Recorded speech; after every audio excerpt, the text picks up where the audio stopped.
Oh, Hi, everybody. Good evening, and welcome to the 80th episode. Can you believe it? Episode 80 of the Below the wow. Yellow Line podcast. I'm your host, Joe Lanny Pavlon. I have my colleagues Justin Hebert here, Daniel Garrett, 48, Daniel Ford will be with us as well, the usual. And there's a lot to talk about in motorsports. This Yep. past weekend, we saw sports car racing just take the world by storm, and Yep. new champion, or should I say, one that made the season look very interesting in Europe. Rain at the Charlotte Roval. We're going to talk about the Roval and how the impact of wet tires in NASCAR will be, especially for the future with these road courses taking over the 2021 schedule. And lastly, we'll talk about Lewis Hamilton as part of this edition for the race reviews. We'll preview the Bathurst 1000. We'll get in detail about the drivers to look for and the best predictions if you're, one that likes to make bets and do all that betting stuff. And then we'll talk some Petit Le Mans at the end. Of course, the round of 8 in NASCAR. Yep. And all 3 series. All 3. All right. So let's move on and talk about the NASCAR Cup Series and discuss what happened in the final race of the round of 12, the Charlotte road course known colloquially as the Roval. Yep. Chase Elliott. I think this road course race before we get in detail, Justin and Danny, this road course race was probably the toughest one of all of them that Chase Elliott won in these last 4 races that he's consecutively won at road courses. Now, if you think about his 9 career wins, how many of them are ovals and how many of them are at road courses? I'm trying to count. Jeez, I can't count. Watkins Glen. Sonoma. No, he never won Sonoma. He has Watkins Glen. He won twice at Watkins Glen. Yes. Twice at the Roval. Then he won at Dover. And Kansas. Dover, Kansas. And Talladega. He won the Daytona road course. Yeah. So 5 of his 9 wins, that's more than half of his wins, are at road courses. This is another case of Jeff Gordon here. I mean, Chase Elliott replaced Jeff Gordon. Yep. Now he's doing Jeff Gordon things. It took a little while. Yeah. It took. He had a part-time season in 2015, 2 full-time seasons in 2016, 2017. It was his 3rd full-time year where he got his first career win at Watkins Glen and then his 2nd career win at Kansas. And what a role it has been since he made his debut in 2016. He's been trying to struggle for a little bit. He's been close again to win. And then 2018, fast forward going into this year, he's come a long way. And I think at this point now, he may be eligible to be in the championship 4. With the way how he's being consistent, he's eligible to be in the championship 4. Yeah. Let's couple with the facts that he won 3 times in each of the seasons where he's won, 2018, last year, and this year. It seems like Chase Elliott has won more than he actually has. That's how good he's been. As for Elliott yesterday, we're going to go down the race results here. Chase Elliott led 27 laps, started 2nd. It's his 2nd win at the Roval. So he's the first 2-time winner at the Charlotte Roval. And like we mentioned, his 9th career win. Yep. Move down the list here. Joey Logano and Chase Elliott, they move on to the round of 8. Joey Logano started 8th. He finished 2nd. Eric Jones led 1 lap, showed some speed towards the end with those Slick tires, finished third. Kurt Busch into the next round, finished fourth. Ryan Blaney. And we're going to see some non-playoff drivers here when we go down the race results. Ryan Blaney won stage 2, led 14 laps, started 24th. A top 5 finish for the Penske driver, whose season did not finish out the way he started. Yeah. Mark Truex Jr., very decent road course driver, finished 7th. Will be in the next round. Alex Bowman finished 8th after leading 2 laps and starting 5th. He's on in the next round. Cole Custer finished 9th, and Clint Bowyer is the highest of the eliminated drivers from the round of 12 after leading 9 laps and starting 11th. Clint Bowyer managed a 10th place finish after all the havoc. Yeah. Let's move outside the top 10 and discuss some drivers that were outside the top 10 that were significant in the race. Kevin Harvick, playoff driver, is now in the next round, finished 11th. Ryan Preece, who had a pretty decent car to the end, led 8 laps and finished 14th. Danny Hamlin, who drew pole with the metric qualifying system, finished 15th. Eric Almirola is the second Stewart-Haas Racing driver out of the round of 12, joining teammate Clint Bowyer. Almirola finished 16th in the race. Brad Keselowski is on in the next round. He led 7 laps. Austin Dillon, unfortunately, is out of the round of 12.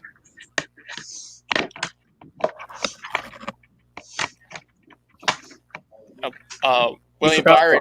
He got 6 and led the same number of laps as Elliott. I forgot about William Byron.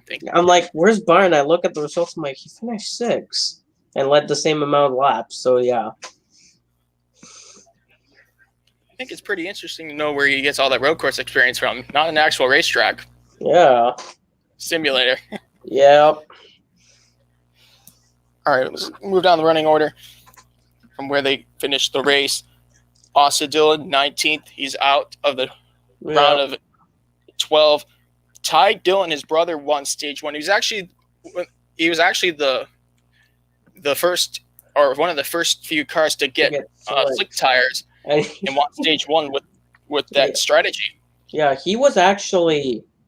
You saw how fast he was. He's just passing people. I'm like, okay, he's in an underfunded team. Like Germain Racing's not that bigly funded, and kept passing drivers. I'm like, okay, he's fast on these slick tires. Yeah, moving down the board, 24th. Christopher Bell led 6 laps. Caution didn't fall his way. Yeah. Place finish. And lastly, Kyle Busch, 30th after leading 3 laps. He is out of the round of 12. Yeah. Wow. Yeah. Honestly, at this point, with the way how he's been running overall this season, it's just been very inconsistent. So, yeah. I'm not surprised that he's out of the round of 12. Yeah. Like, for me, the thing about Kyle Busch, he had a decent race at, like, he had a decent race at Vegas. It was decent. But then Talladega happened. He lost points. And then I knew his average finish at the Roval was 34.5. And Kyle Busch, this strategy he pulled, staying out. But the thing was, and Joseph was saying, oh, we could do this strategy. He couldn't make it on fuel. Everybody pitted with 20 to go. He was 6 laps short. So he pitted with 2 to go. And he actually, and this is his best finish at the Roval with 30th. His previous best finish was 32nd. Right. Don't be fooled, though, Justin. Yeah. He did lead up front and had David, Adam Stevens and the guys like Joe Gibbs Racing make a better call. That 18 car, he might as well have had a top 10 finish. Yeah, if he would have said pit like what Eric Jones or like Eric Jones pit on lap 85 or like the people that pit on lap 87, if he would have said that would have been a good strategy. But remember what happened. Remember when on that pit stop, remember you saw the 18 stay out, everybody else pitted. Everybody else did the opposite of what Kyle Busch did. Yeah, which was a risky call. But, Yeah, he was 6 laps short of fuel, and I'm like, in my head, I'm like, he can't save 6 laps of fuel at the Roval. That's Yeah, too. that's just impossible. It really is.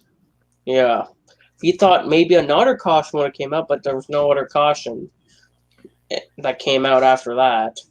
Yeah, it was just all long and all done and done for that race. So Yep. he'll have another shot at it next year. Yep. Yep. Just keep your head up. Yep.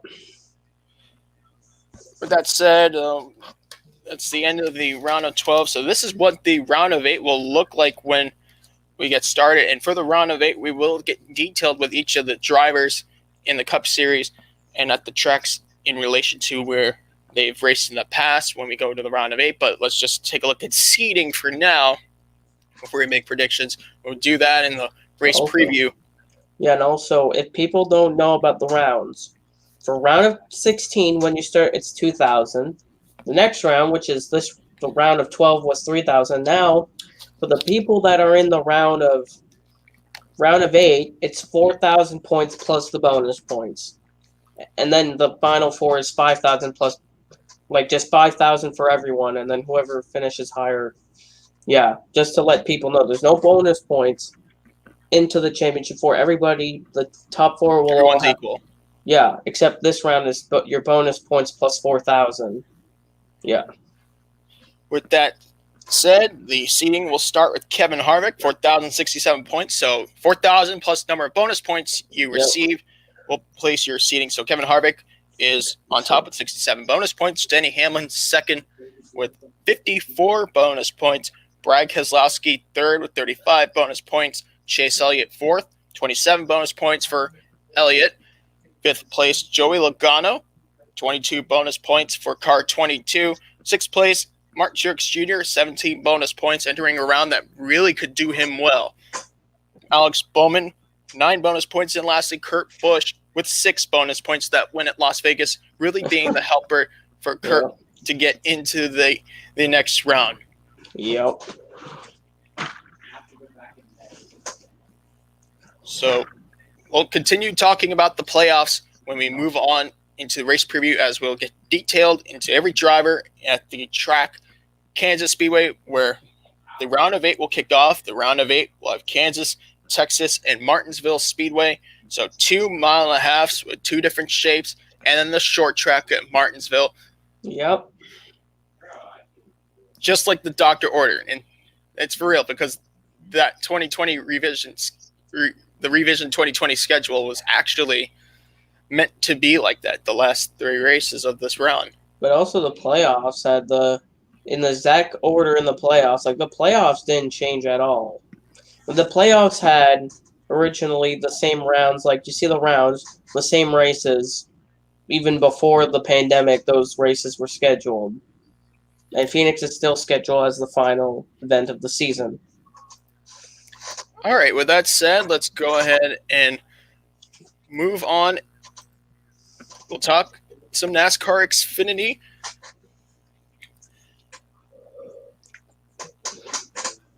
AJ Allmendinger, just like Chase Elliott did in the Cup race, becomes the first 2-time winner by an Xfinity Series driver at the Charlotte Roval.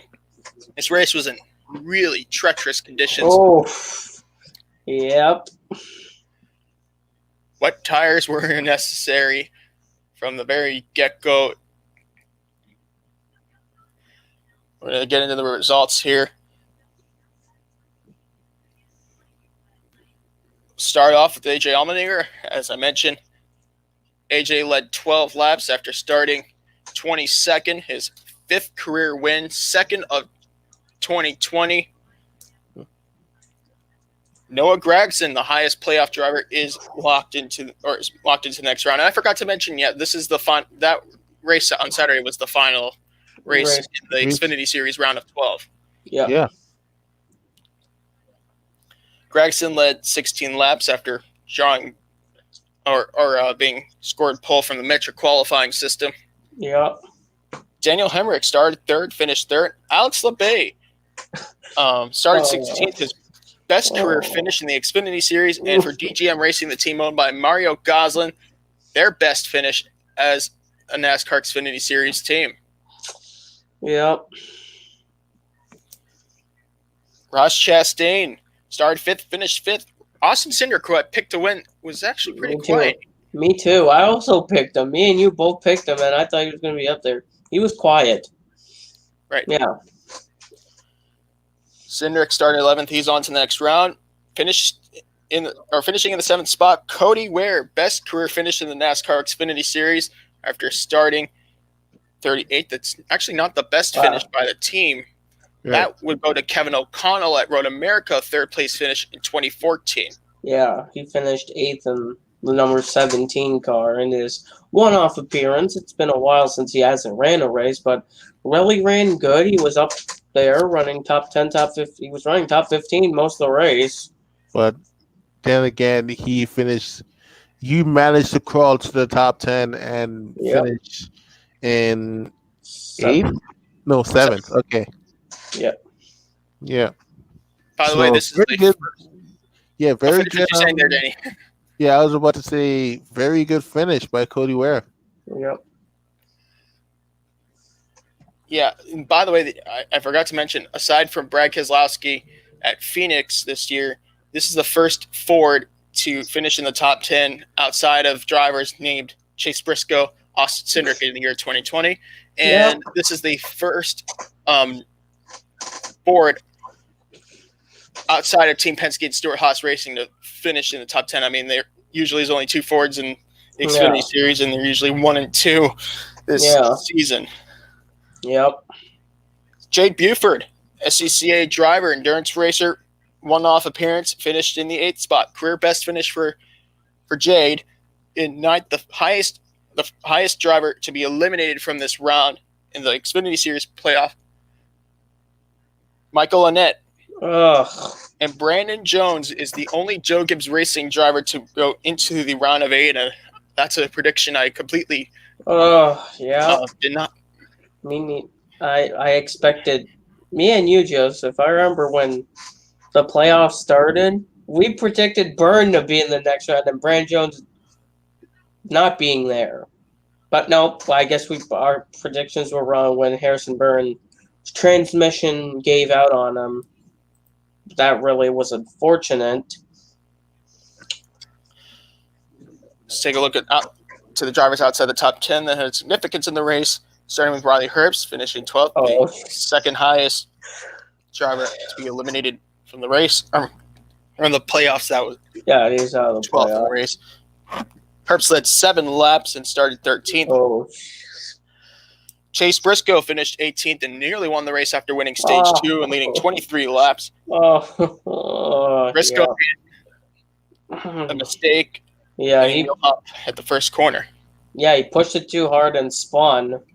And there was still a lot of water there. Not compared to earlier in the race, but there was still a lot of water in that area. Ryan Sieg advances to the next round. He finished 21st. Justin Allgaier on to the next round. Allgaier finished 23rd. Brandon Brown is another driver eliminated from playoffs. He retired, finishing 26th. Kaz Grella in a retirement led stage 1 and led 3 laps after starting 12th. Grella sure would have had a good chance to win had his car not fail at the later stages of the event. Harrison Burton, as Justin mentioned, retired from the race, finishing 33rd. He's out of the playoffs. And Justin Haley, lastly, luckily Talladega saved him from elimination. Haley led 7 laps and retired, finishing 35th. He's on in the next round. Okay. The thing about the Roval race, it was an interesting race with all the rain. But the thing is, usually we saw back markers. There's one driver that was in the playoffs that he only had one glimpse of TV time. Remember when Jeffrey got spun in the last chicane? That was the only time I saw Brandon Jones getting mentioned. Other than that, I never saw Brandon Jones except that one moment. It's like, where's Brandon Jones at? He just was running 15th most of the race. He didn't do much in that race. He's just the only moment spinning Jeffrey Earnhardt was his only moment of that race. Danny, got anything to say? cricket sounds. Okay, let's move. Let's launch into the playoff standings here. What the round of 8 will look like beginning at Kansas this weekend. So, as the Cup Series, all 3 series, the round of 8, the penultimate round will be Kansas, Texas, Martinsville. Yep. For all 3 series. So Kansas will be this weekend, and then Texas next weekend, and Martinsville. Martinsville is going to be very tricky because those cars have not in a race situation since the old Gen 4 bodies back in 2006. Oh, yeah, I remember that race. I remember Darrell Waltrip was in the 99 car in his final NASCAR event. Watching from the Fontainebleau at Miami Beach. So there's a fun fact. Kevin Harvick won. Okay. Yeah. Back to reality. So 8 drivers, as Justin mentioned. Everyone is set with 3,000 points. 3,000 plus number of bonus points is the total of points that will seed you into your slots for the round of 8. Chase Briscoe is 60 points. So 3,060 points plus 60 for Briscoe, first seed. And then his Ford mate, just 10 points behind, 50 bonus points, Austin Cindric. And third, Justin Allgaier, 33 bonus points. He's come so close to winning a championship, and this could be his year.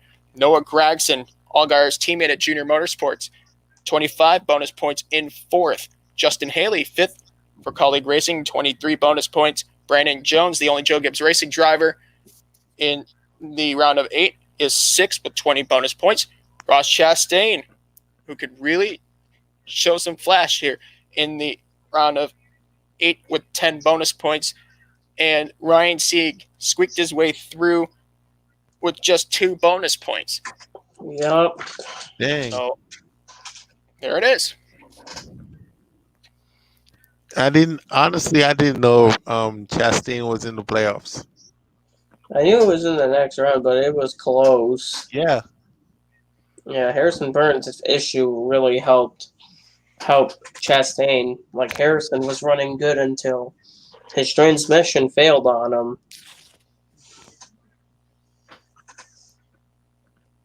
And as mentioned before, the 4 drivers eliminated from the round of 8 or from the round of 12 and will not be in the round of 8. Harrison Burton, Brandon Brown, Michael Annett, and Riley Herbst. So we'll get into the round of 8 predictions and all that stuff when we preview the Kansas race. That's where they'll be. Yep. And let's press ahead to some Formula One. The Eiffel Grand Prix at Nürburgring, where history has happened a lot of times at this facility. Seems like there's 7-year hiatus. This race will be one to remember. There were only one free practice session. Yep. And plenty of unknowns. Yep. So we'll go down the race classification. This was the 11th round in the 2020 Formula One World Championship. Lewis Hamilton, who led 48 laps and started second, picked up his 91st career win. It's his second win at the Nürburgring in the track's history. His 91st career win ties Michael Schumacher on the all-time wins list in Grand Prix racing. 160th podium for Hamilton. Hamilton tying Michael Schumacher at the place. Schumacher was beloved by his fans at the Nürburgring and home soil. Mick Schumacher, who was actually supposed to drive for Alfa Romeo Racing F1 in free practice 1 before fog session, had a special helmet giving presentation to Lewis Hamilton after Hamilton's achievement. Yep. Before we get into Lewis Hamilton, let's go down the results here just to get that out of the way, because I know people want to hear our opinions about where Lewis Hamilton is on the all-times list. Is he the greatest of all time? Is there a greatest driver of all time? Let's talk about the race. Hamilton, of course, first place. It's going to help him in the World Championship. And second, Max Verstappen. Max Verstappen had the fastest lap, started third, his 39th career podium for the young Dutchman. Daniel Ricciardo finished third, started sixth. It's Ricciardo's 30th career podium and a long-awaited one, first time since that Monaco Grand Prix win of his in 2018, driving in Red Bull equipment. And as for Renault, Nick Heidfeld, 2011 Malaysia. It's the last time a Renault car ended up on the podium. Yeah, it's been quite a while.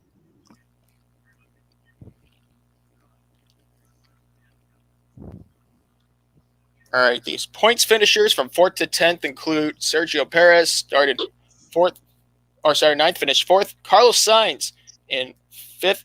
Pierre Gasly, 6th, after starting 12th. Charles Leclerc, a very, very well-performed weekend for the sophomore Ferrari driver. Leclerc, for the car he's had in 2020, needed a refreshing race weekend for the Ferrari camp, and they executed with the 7th place finish. Nico Hulkenberg, who on moment's notice was called to drive for Lance Stroll after Lance Stroll was deemed ill, gave Racing Point a double points finish. Racing Point is the only team in this Grand Prix yesterday that got a double points finish. Yep.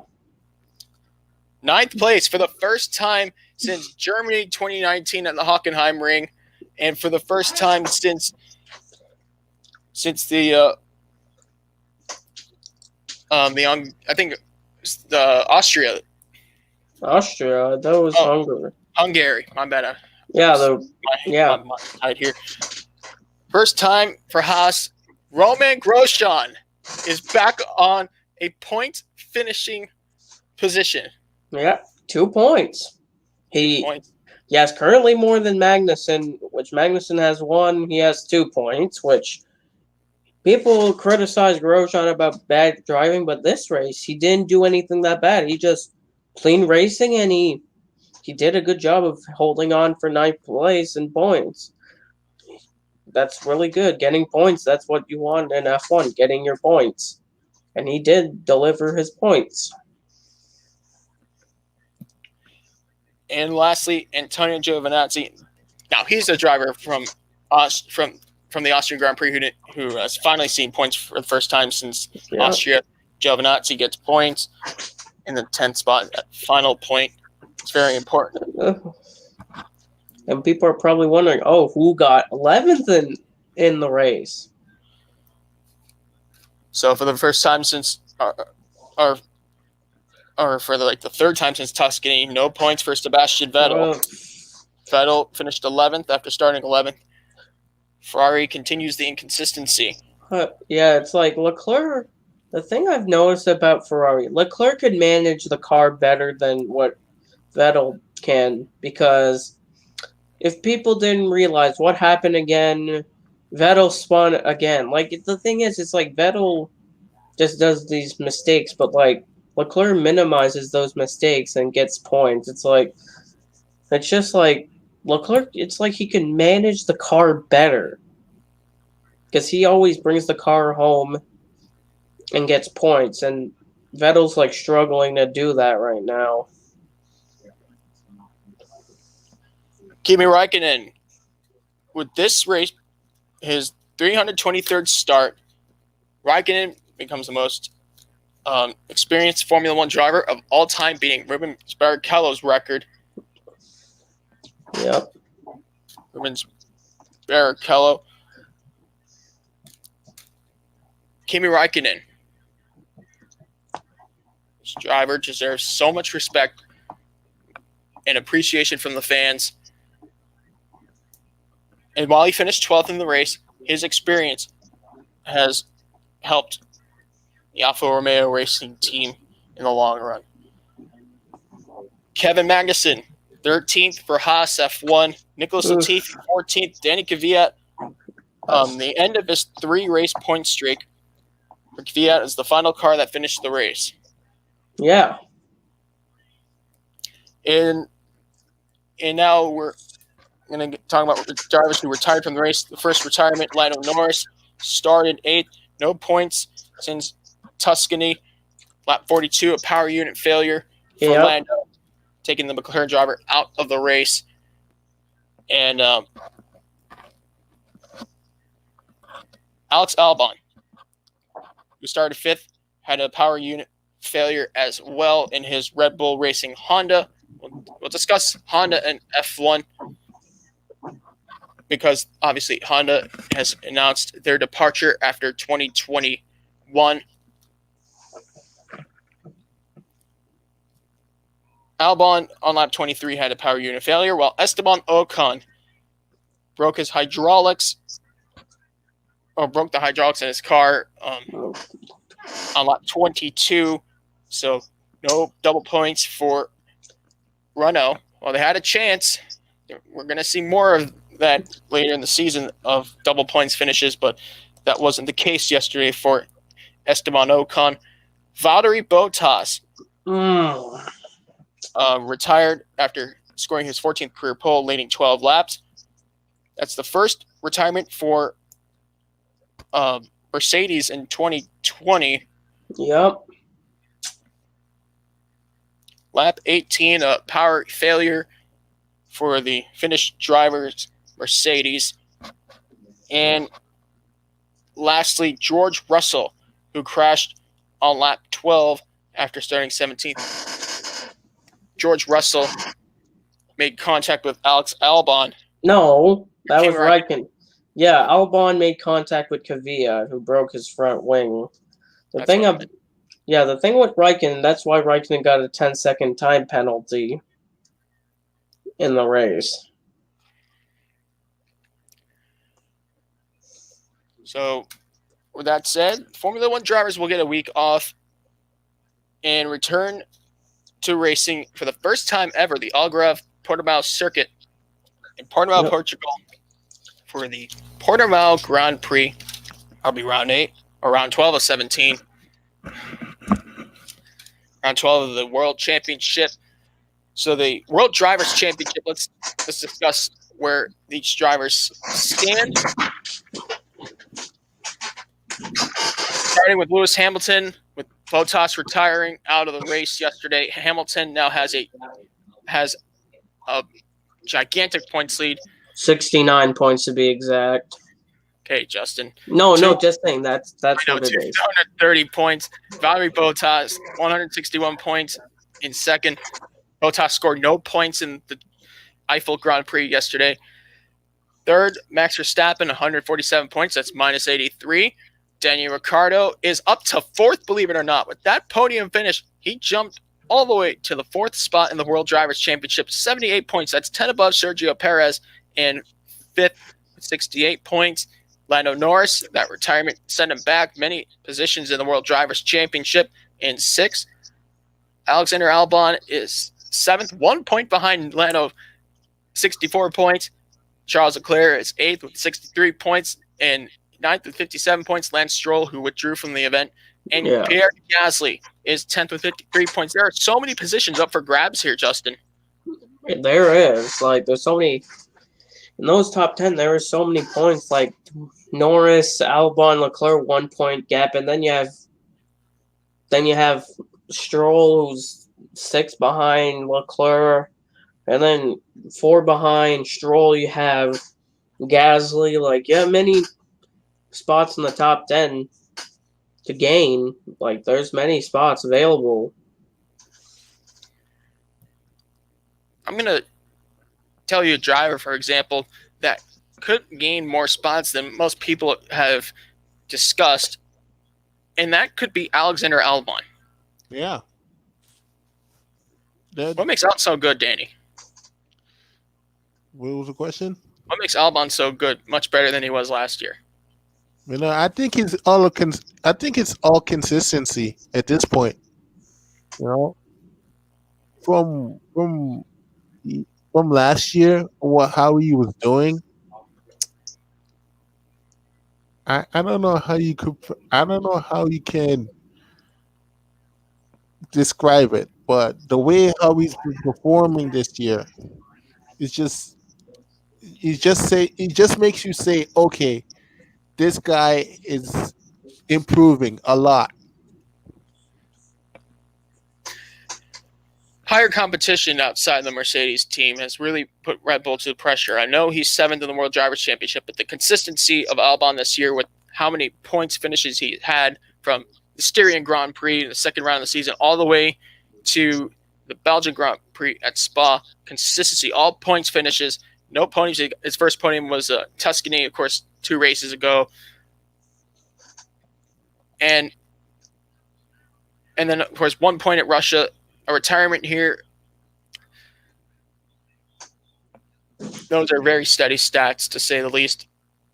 He might hop back up into the top 3 as long as Albon, keeps retirements to the end, or to the end of the back burner.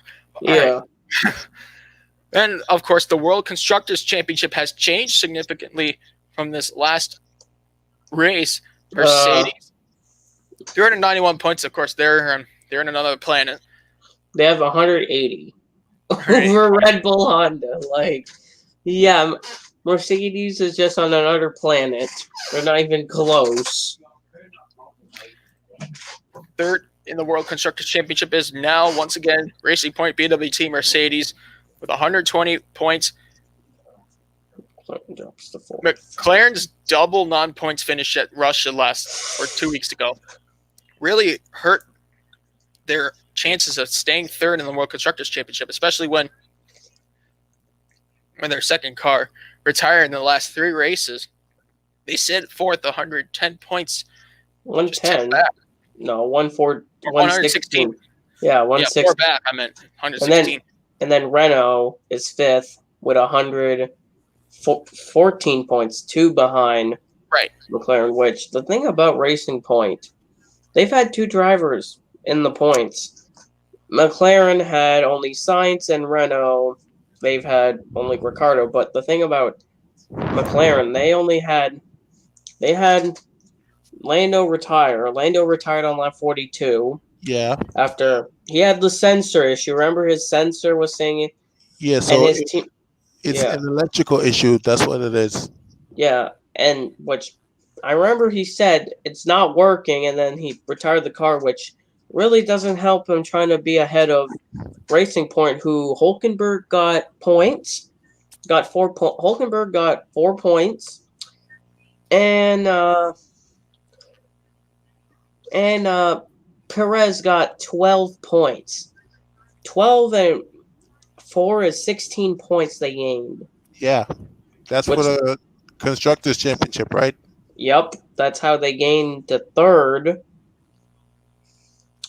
Yeah, McLaren has to do something to try to get back to third, but they have to try to beat the 2 Racing Points. But at the next race, you might see Lance Stroll and Perez be really good. You never know how the Racing Point.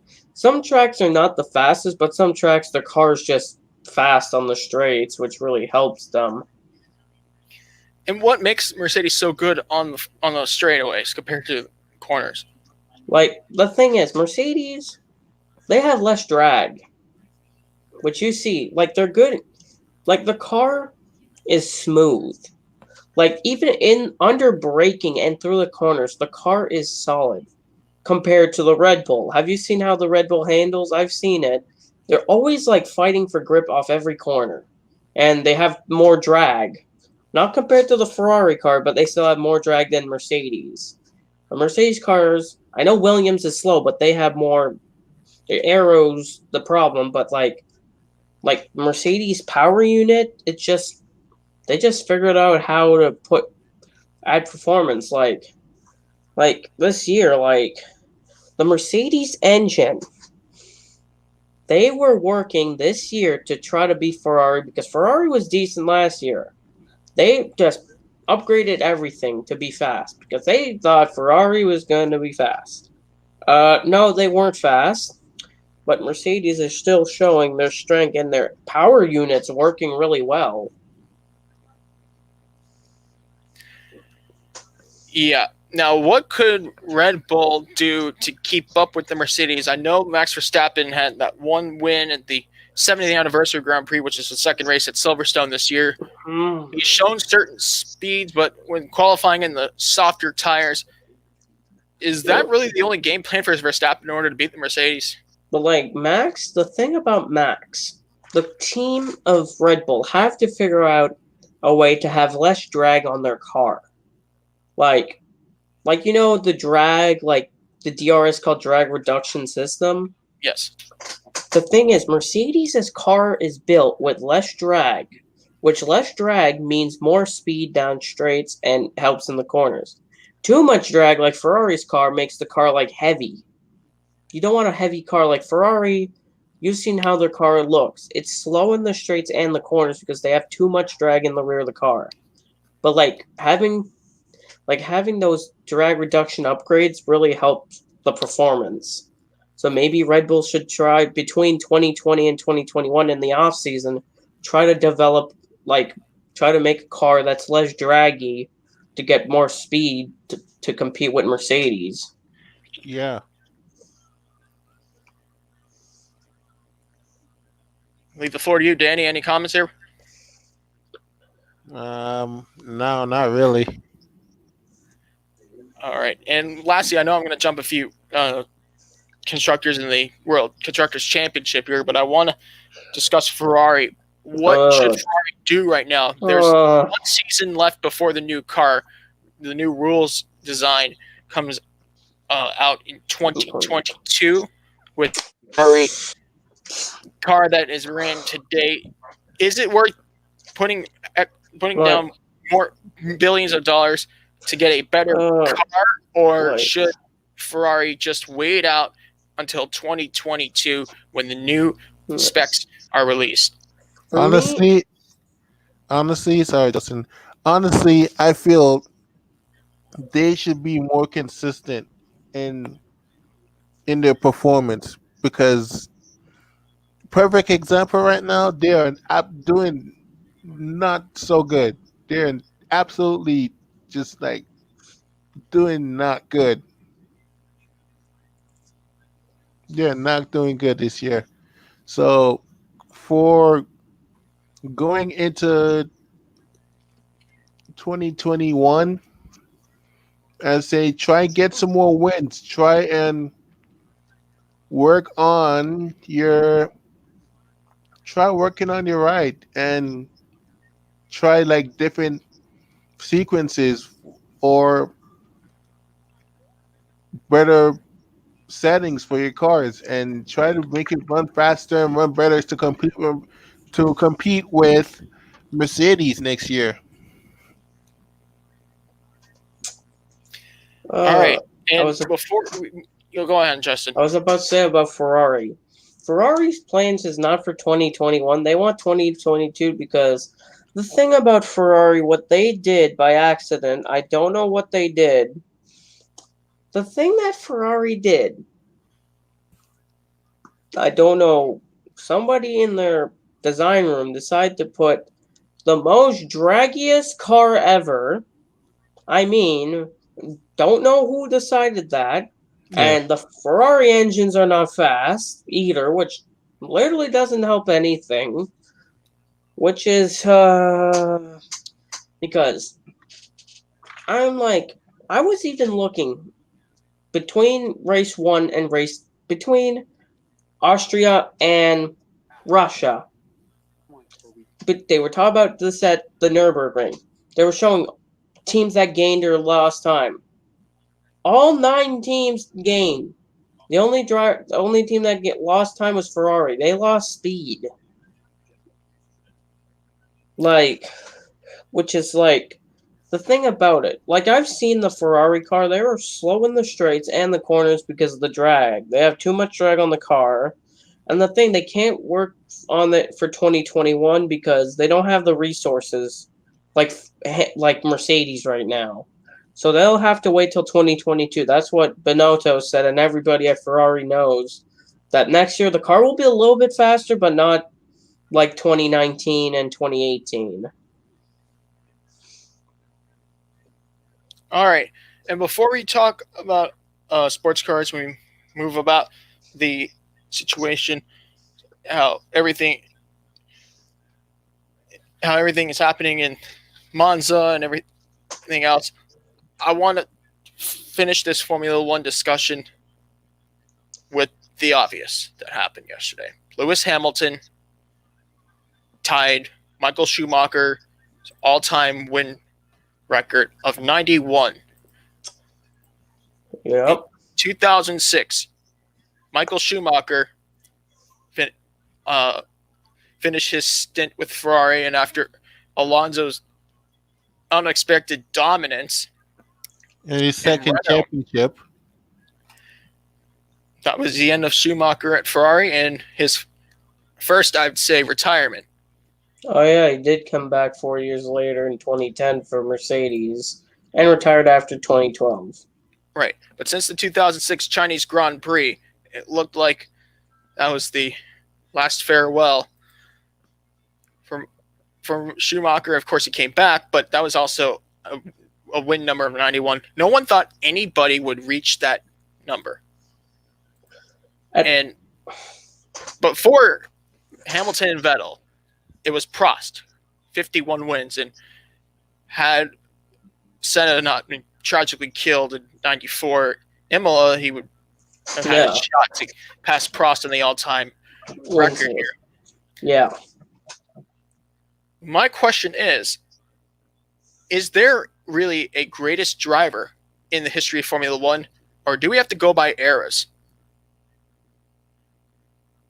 For me, personally, it's by eras. Because in the 2010s, now it's Lewis Hamilton. Early 2000s, you had different drivers, but like the 50s, Juan Manuel Fangio was basically the greatest in the 50s. Like, you go by different decades, like 50s, 60s, like, you got to go by different decades for greatest driver in different decades. Because there's not one definitive one, because there's different circumstances for being good or not. Right. So, Sterling Moss, of course, the greatest F1 driver never to win a world championship, won 16 Grand Prix in his career in the 50s. And, of course, Fangio was tough to beat in his time. But then in the 1960s, you had Jim Clark early on, and tragically, Clark lost his life in a crash at Hockenheim. And then Sir Jackie Stewart's actually on the headlines for a quote he said about Hamilton, and where Hamilton, really is on the all-time list, isn't where he thinks he should be. But nonetheless, that's an opinion. Sir Jackie Stewart, 27 Grand Prix wins. At one point, he was the winningest driver in history. Then, of course, Alain Prost. Prost had a chance to really win more than he did at 51 Grand Prix wins. But, of course, Senna, at one point, they were teammates. And I guess that was like a precursor to what Hamilton and Rosberg was like in the 2010s. Yeah. Senna, 10 wins behind at 41. And then, of course, Michael Schumacher. Now, how does Schumacher compare to Hamilton? How did Schumacher get 91 wins compared to Lewis Hamilton getting 91 wins? There's different things about, like, there's some there's so different circumstances. People said, oh, Lewis always won in the best car. I'm like, not every year. The 2008 McLaren was not the best car in the field, and he still won the title in 2008 and won races. Like, the thing about Michael Schumacher, he won for Benetton team, and then he won for Ferrari. Ferrari was not some years Ferrari was not good, but some years Ferrari was dominating. Yeah. And Benetton, some of the years he was there, dominating also. Right, his first two championships were with Benetton. And that's when we really saw the emergence of Schumacher. I mean, this was something that you'd never seen before. Go back to the Brazilian Grand Prix in 1994. His third career win. He lapped the entire grid. Yeah, yeah, man. Like, honestly, that performance says itself. It was just a dominating performance. Yeah, and both these drivers are good in different categories. Like, they're both good drivers. I'm like, there's people saying who's better, but I'm like, they're both good. Like, for me, they're both good. Like, I know that Hamilton could get to 92 victories, but even if he gets to 92, they're still both really good drivers. Of course, the dominance when he won the last 5 titles were consecutive, which was something that's never happened in Formula One. 2000, Ferrari. How Schumacher's dominance began in Ferrari in the F2004 season. It looked like Hamilton was immediately the winner of the race before the race even started. Yep. Seems like critics of Lewis Hamilton forget that the 2004 season even happened. I mean, that's why 91 wins. Like, the thing about the teams that Lewis is driven for, he's driven for McLaren, which McLaren some years was good. 2008, the car was not the best. 2010, the car was not the best. 2011 also, the car was not the best.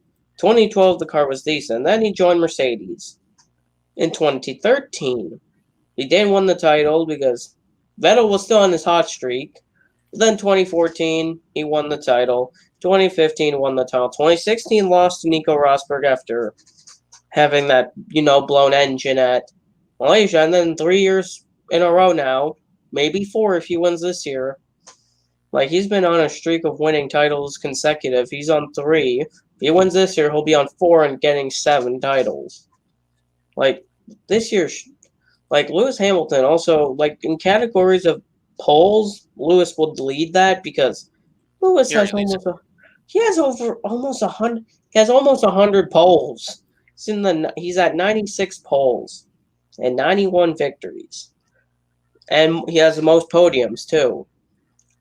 Which, that is a good record. People like, Lewis won't get that many wins. I remember when he started in F1, people were like, he won't get that many wins. I mean, he was amazing from the start. Hamilton almost won the World Drivers' Championship for the first race, and I was really young.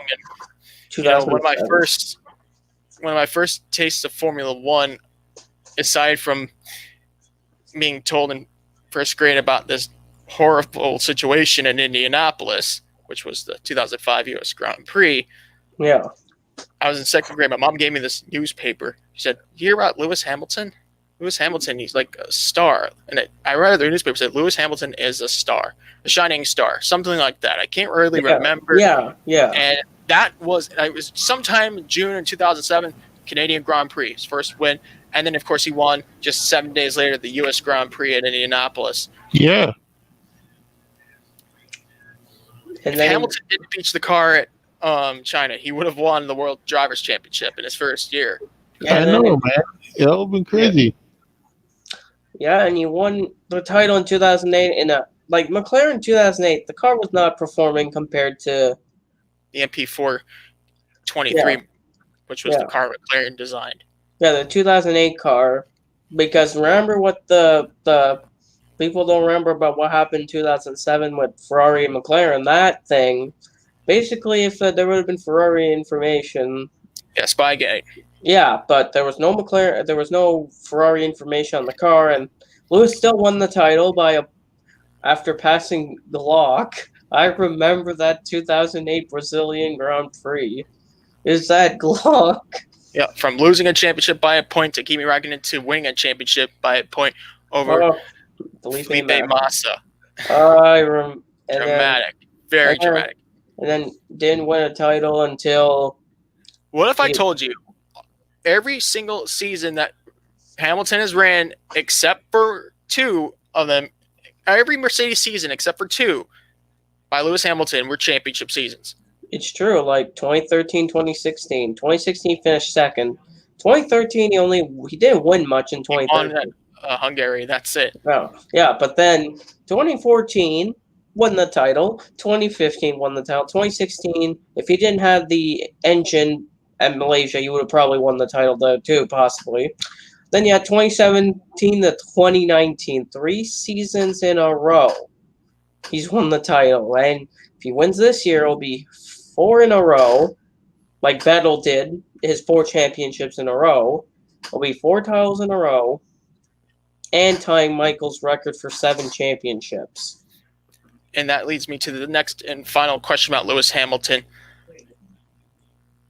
Can Hamilton get a 5th straight World Drivers' Championship? If he wins, of course, this year, it'll be his 4th. Next year, it can be his 5th. But could if he surpasses that? I'm not talking like Hamilton's an immediate champion just because how fast Hamilton and Mercedes are hand in hand here. But in 2022, when the new car comes out, the new Formula One tech regulations are in effect. Will we actually see some challenge from other teams like McLaren and the newly rebranded Renault engine that will be provided by Alpine F1 starting next year? I just don't know. It just depends about how the Mercedes prepare. If Mercedes is well prepared and putting upgrades, not doing Red Bull strategy of promoting his sponsors instead of putting money in the car. If Mercedes puts money in the car where you're supposed to put, if they do that, I think they'll be well prepared, because Mercedes, people don't like the dominance they're doing right now. But the thing is, Mercedes is putting where it's supposed to be, in the car. Red Bull's promoting Red Bull energy drinks rather than doing upgrades. That's what they're focusing, which is not a good idea. At least it's not rich energy. but I would rather put money in the car. That's where you're supposed to put the money. You can't have an underperforming engine and bad aero to try to compete for win. You need good aero, especially with these new tracks now. And you need good engine speed too. Okay, now let's go ahead and talk Honda. That's our last. I forgot to mention Honda, but I will now. Honda announced an unexpected departure from supplying Formula One engines after 2021. This is going to affect Red Bull big time, as they finally built their frame with Honda engines. And when Verstappen won at Austria last year, that was the first Honda engine win since 2006. Yeah. Jenson Button. Yep. And of course, that was a factory Honda team. Yeah. The point I'm trying to make here is that with Honda leaving next year, where does Red Bull go with this? I know one thing they can't go with is Mercedes. There's a reason they can't go with Mercedes. I'll tell you why. In F1 rules, engine supplier could do only four teams, which in 2022 they're going to have Mercedes, McLaren, Aston Martin, and Williams. That is 4 teams. 4 teams with Mercedes engines. They can't go with that because the limit in F1 is 4. You can only supply for 4 teams. Your own, like Mercedes. Your own engine can supply 4 teams only. Yeah, Mercedes, Aston Martin Racing, McLaren, and Williams. Those are the 4 teams that Mercedes engines are supplied to for 2021 and 2022. Because I know that Williams is probably not going to switch manufacturers, I don't think. But like, I feel like I don't think they want to be with Ferrari. There's only two options for them. It's Ferrari or Renault. That's their only options they got for engines. Because Ferrari engines this year are not the good, but 2022, we don't know how they'll be with those engines in 2022. And Renault, they're decent, but I don't know how their engines will be in 2022. So it's between Ferrari and Renault for those two teams because you can't go over 4 teams. You can't supply more than 4 teams in F1. That's been a rule for many years. Now, what about Renault? I feel like Renault's like there's. I feel that's more of a possibility of Renault than Ferrari because Renault, they don't have the worst engines. They have decent engines, but like I feel like Renault's gonna actually work for them with their power. They worked together in the past, and that's where they've had success. They worked. They really worked. All right, and my last question. I know we've been talking F1 for quite a while. I want to move on to sports car racing here, but what do you think led to Honda's departure in Formula One? Danny, I would like you to answer this. What led to Honda leaving Formula One? Right. Gosh, man. If you think about it, Honda, they've been so successful in all kinds of motor racing. We heard about their success in their GT3 programs around the world, the NSX, and now their return to prototype racing with Acura has been successful, and they're bringing some of the powerhouse teams in IMSA to the DPI levels here. Honda and Chevrolet will be IndyCar's future brand with hybrid equipment starting in 2023. Why leave F1?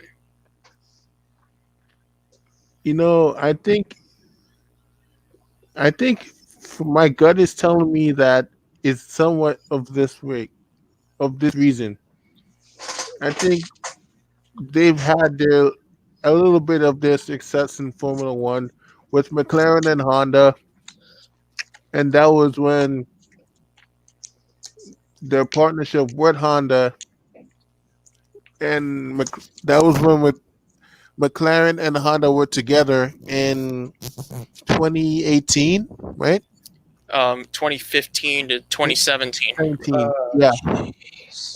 And that was they were expected to be a powerhouse. Yeah, but unfortunately that failed. Yeah. So I think they just had, you know what? We're just gonna cut our losses here and just move on to the next form of racing. Yeah. I think that's what I feel that's why they left. Yeah. Right. And with that said, I think that's good enough for Formula One discussion. And in just a moment, we're going to get into we're going to proceed and talk some sports cars. We saw IMSA at the Charlotte Roval, first time in 20 years with the GT cars. The ELMS penultimate race, the European Le Mans Series penultimate race with the huge field of prototypes, the 4 hours of Monza, and the 24H Series at a very unique event, the Coppa Florio 12-hour Sicily in the Autodromo di Pergusa, a very underrated track, FIA graded not on the higher end of the FIA grading spectrum, but they have definitely proceeded to hold a good race. So we'll start off with IMSA. The Charlotte Grand Prix was the 8th round of the season. It counted towards points in the WeatherTech Sprint Cup. So the sprint races in the championship in the GT3s, which comprise of the GT Daytona class. We'll start with GTLM. Antonio Garcia and Jordan Taylor drove the number 3 Corvette Racing, Chevrolet Corvette, to another win in 2020 over the 24 and 25 BMW Team RLLs. That team, Rahal Letterman, Lanigan, BMW. Second and third. Outside the podium in fourth was Corvette Racing number 4, and the 2 cars not classified, fifth and sixth, the 911 and 912 Porsche GT teams. They pulled out of the race very early on. Yeah, I saw that. Yeah. Most likely due to an effort to save your car for the upcoming. But not just that. Le Mans. They also had issues. They had suspension trouble on the 912. 911 had other issues. Not a good weekend for the Porsches. They had issues with their cars, and that didn't help. That didn't help anything, having those issues.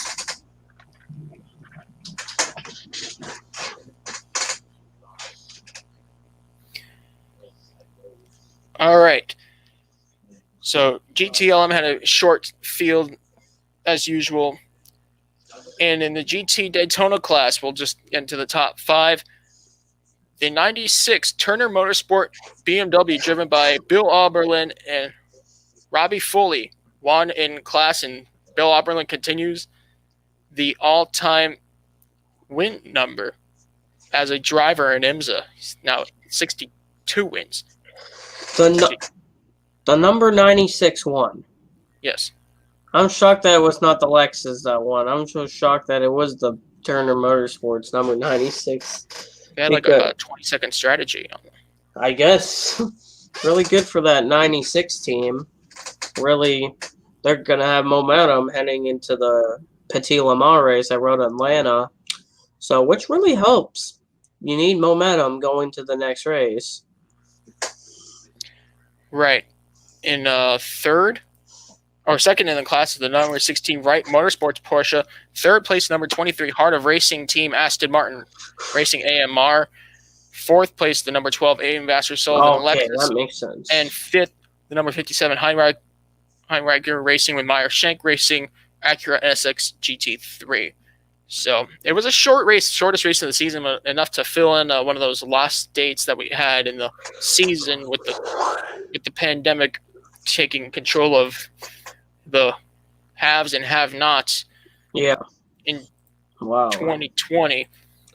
I'm so that podium that you said, the 96 and then the 16, which the 16 I expected, but I never expected the 23 Heart of Racing team getting a podium, which is really good for that team. Yeah, good for them. Yeah. So the GT standings now for GT LM and GTD after 8 races of the season was round 8 of 11. Still the number 3 Corvette, 261 points. 4 Corvette, 237 points. BMW is number 25, 234 points. So there's a good battle for second in the GTLM championship. 232 points for the 24 BMW Team RLL. Obviously, the Porsches haven't even reached 200 points yet because of their sudden departure from Mid-Ohio after the COVID crisis post-Le Mans. Yep. So they are out of contention, which is a shame. But they're still in hopes for a title, obviously, in the Michelin Endurance Cup. Now that's not settled yet. We'll discuss that. Yeah, we saw Yeah, we have Road Atlanta, and then we have the last race, which is the 12 Hours of Sebring in November. So those are. As for the full season, it will be Road Atlanta, and then Laguna Seca, which is still on the schedule. Sorry, yeah. So far, we don't know. That's so far. No, that's just so far because knowing how they've treated how professional sports have gone in the state of California. Oof. In 2020, I mean, hey, it's still on the schedule, so we'll just discuss it what it is. There hasn't been really any updates when it comes to the standing of Laguna Seca, but let's continue on with the GT Daytona class standings. It is the number 16 Meyer Shank Racing with Kerr Agajanian car. They are strong. They are super strong. Yeah, with podiums in every race except for 3 races that I mean, they're just in a different world there. 202 points. And as for the WeatherTech Sprint Cup, which is the sprint races only in the championship, they are not first. Obviously, they omitted Sebring, the sprint Sebring race that was round 3 of the season. Oh, yeah. So second in points, the Wright Motorsports Porsche, number 16, with a podium streak dating back to the 6 hours of Atlanta. The number 14 Ambassador Sullivan Lexus leads the 12 Ambassador Sullivan Lexus by 11 points, 194 points, and then 183 points for the 12. In fact, the WeatherTech Sprint Cup is currently being led by the 14 Lexus as we speak. And fifth, the 96 Turner Motorsport BMW, 2 wins this season and a podium at the Sebring Grand Prix. They definitely picked up the pace, and they are currently second in the WeatherTech Sprint Cup. Right now, the WeatherTech Sprint Cup is all Ambassador Sullivan Lexus. They're just in another world. And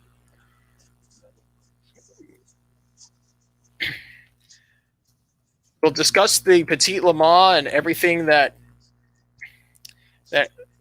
race brings when we preview the race later on in the podcast. Let's move over to another series that just had a race. That, of course, was the European Le Mans Series. Penultimate race of the season. The 4 hours of Monza.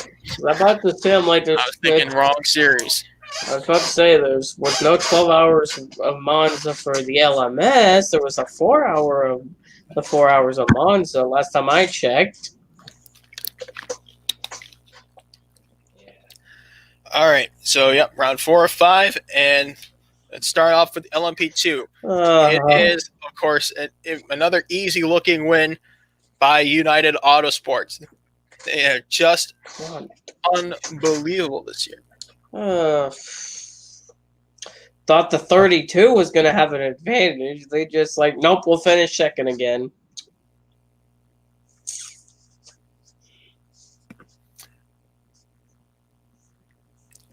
So, the number 22 United Autosports win over the number 32 United Autosports, Orca 07.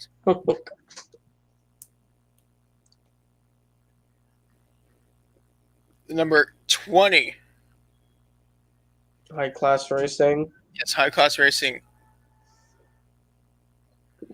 Number 37, Cool Racing, and the number 31, Pani Racing. Yep. Fourth and fifth. So the winners, of course, were Philip Hansen and Philippe Albuquerque. What makes them so spectacularly dominant? I just feel it's also for them, I feel like it's not just the drivers, it's also their car, the team. They're performing really well. Zach Brown. Yeah.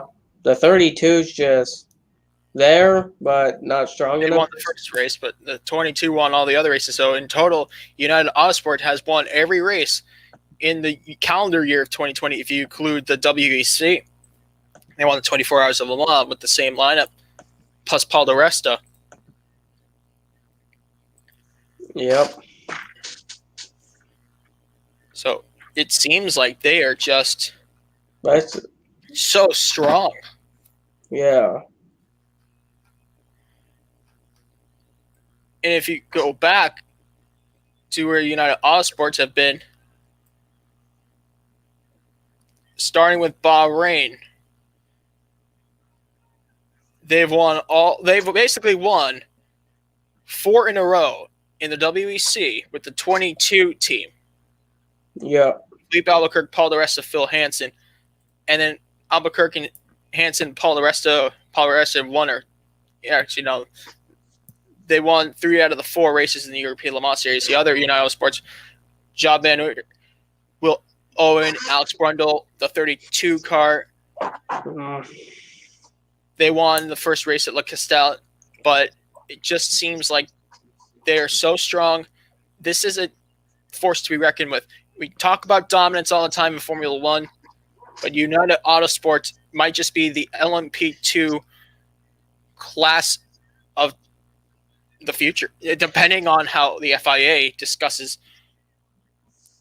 ratings in the driver licensing. It's a controversy, the super license and the requirements what drivers must have in order to race in LMP2 cars. That's still a high topic for 2021 in the WEC.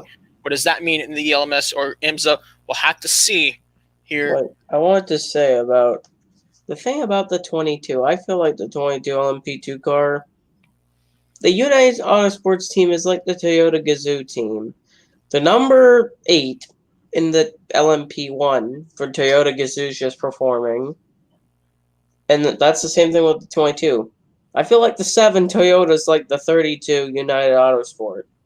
They're close to win, but there's always some things like I remember last year Le Mans when they told the 7 to not race the 8, which I'm like, okay, the 8 already clinched the title before that, and they're like 7, you're not allowed to race the 8. That's kind of weird. Like, I just feel like something like the 22 and 32. I just would like to see the 32 win more. They have good drivers. It's just the car. It's like not their handling. It doesn't handle like the 22 car. And also, Philippe Albuquerque and Phil Hansen. Albuquerque is putting down some just brilliant, blistering laps in qualifying. And it just seems like no other team can live up to. Let's move on to the LMP3 now. The LMP3 class was won by, and I forgot to mention the LMP2 championship was obviously won by the 22 United Autosports. They clinched it one race early. And they won the teams. Yes. They won the teams championship, the 22 over the 32. The LMP3 class won by Hindi and Lundari. They drove the number 13 inter-Europol competition. Ligier is all in the top 5. The number 11 Euro International Ligier. Third is the number 2 United Autosports. Fourth, the number 8 Real Team Racing. And fifth, the number 9 Graf Ligier in the top 5. And there were only 7 cars in the LMGTE. So the LMGTE class was the cars that are privateer LMGTEs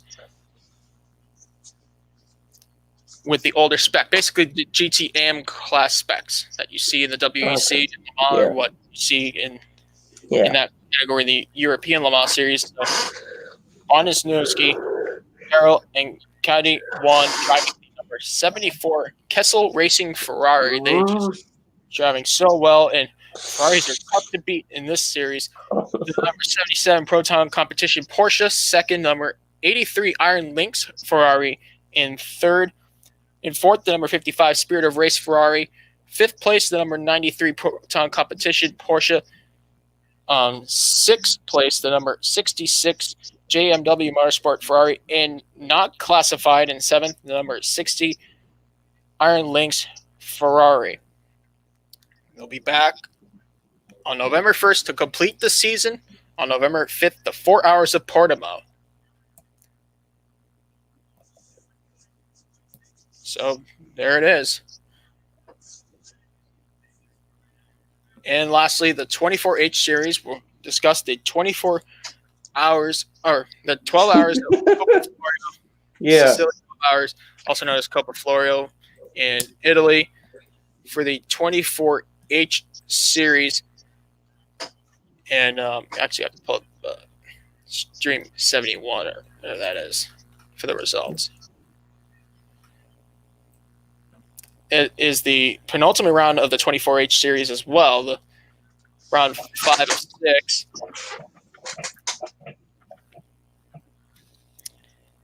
GPX Racing, with help from Porsche factory drivers. So GPX Racing drivers, number 36 in GT Pro 1 overall and in class. Jordan Groger from South Africa, Francis Matthew Jaminet, Frederick Fastian from the UAE, and Robert Renauer from Germany drove that car. GPX Racing won the Copa Florio. There was a 5-car class, and it was a 2-part race. So basically, part 1 and part 2 were 2 different days, 6 hours each, and everyone picked up where they left off for part 2 of the race. But everyone kept their timing, scoring the exact same way as usual. So we'll go down the GT3 Pro Class results. In second, 4th overall, the number 7 Dynamic Motorsport Porsche. In third, the number 19 MP Motorsport Porsche. 4th place, the number 793 Dynamic Motorsport Porsche. And the number 794 Dynamic Motorsport Porsche was not classified. 5th in class. I don't think they even made it to race 2 or part 2. Wow. Of the race.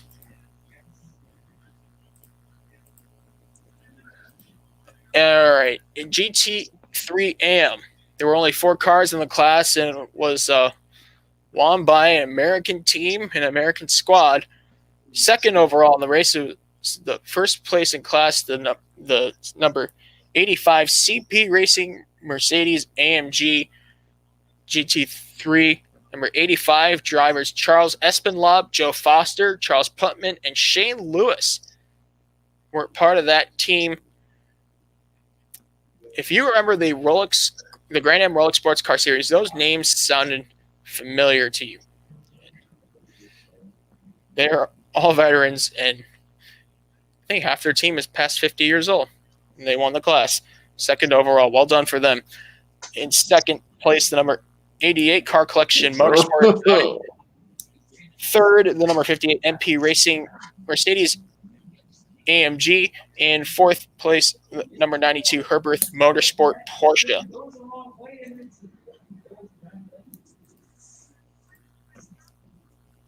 In the Porsche 991 class, which is a Porsche spec, all Porsche 991 Cup cars in the class, that consisted of 5 cars, and winning the race in the 991 class and 7th overall with the number 907 Motorsport Porsche.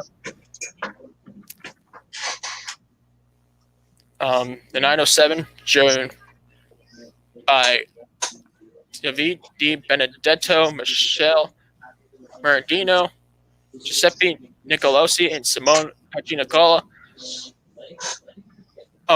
Stefano Monaco, I meant, and Robert Pampanini, the 907 car.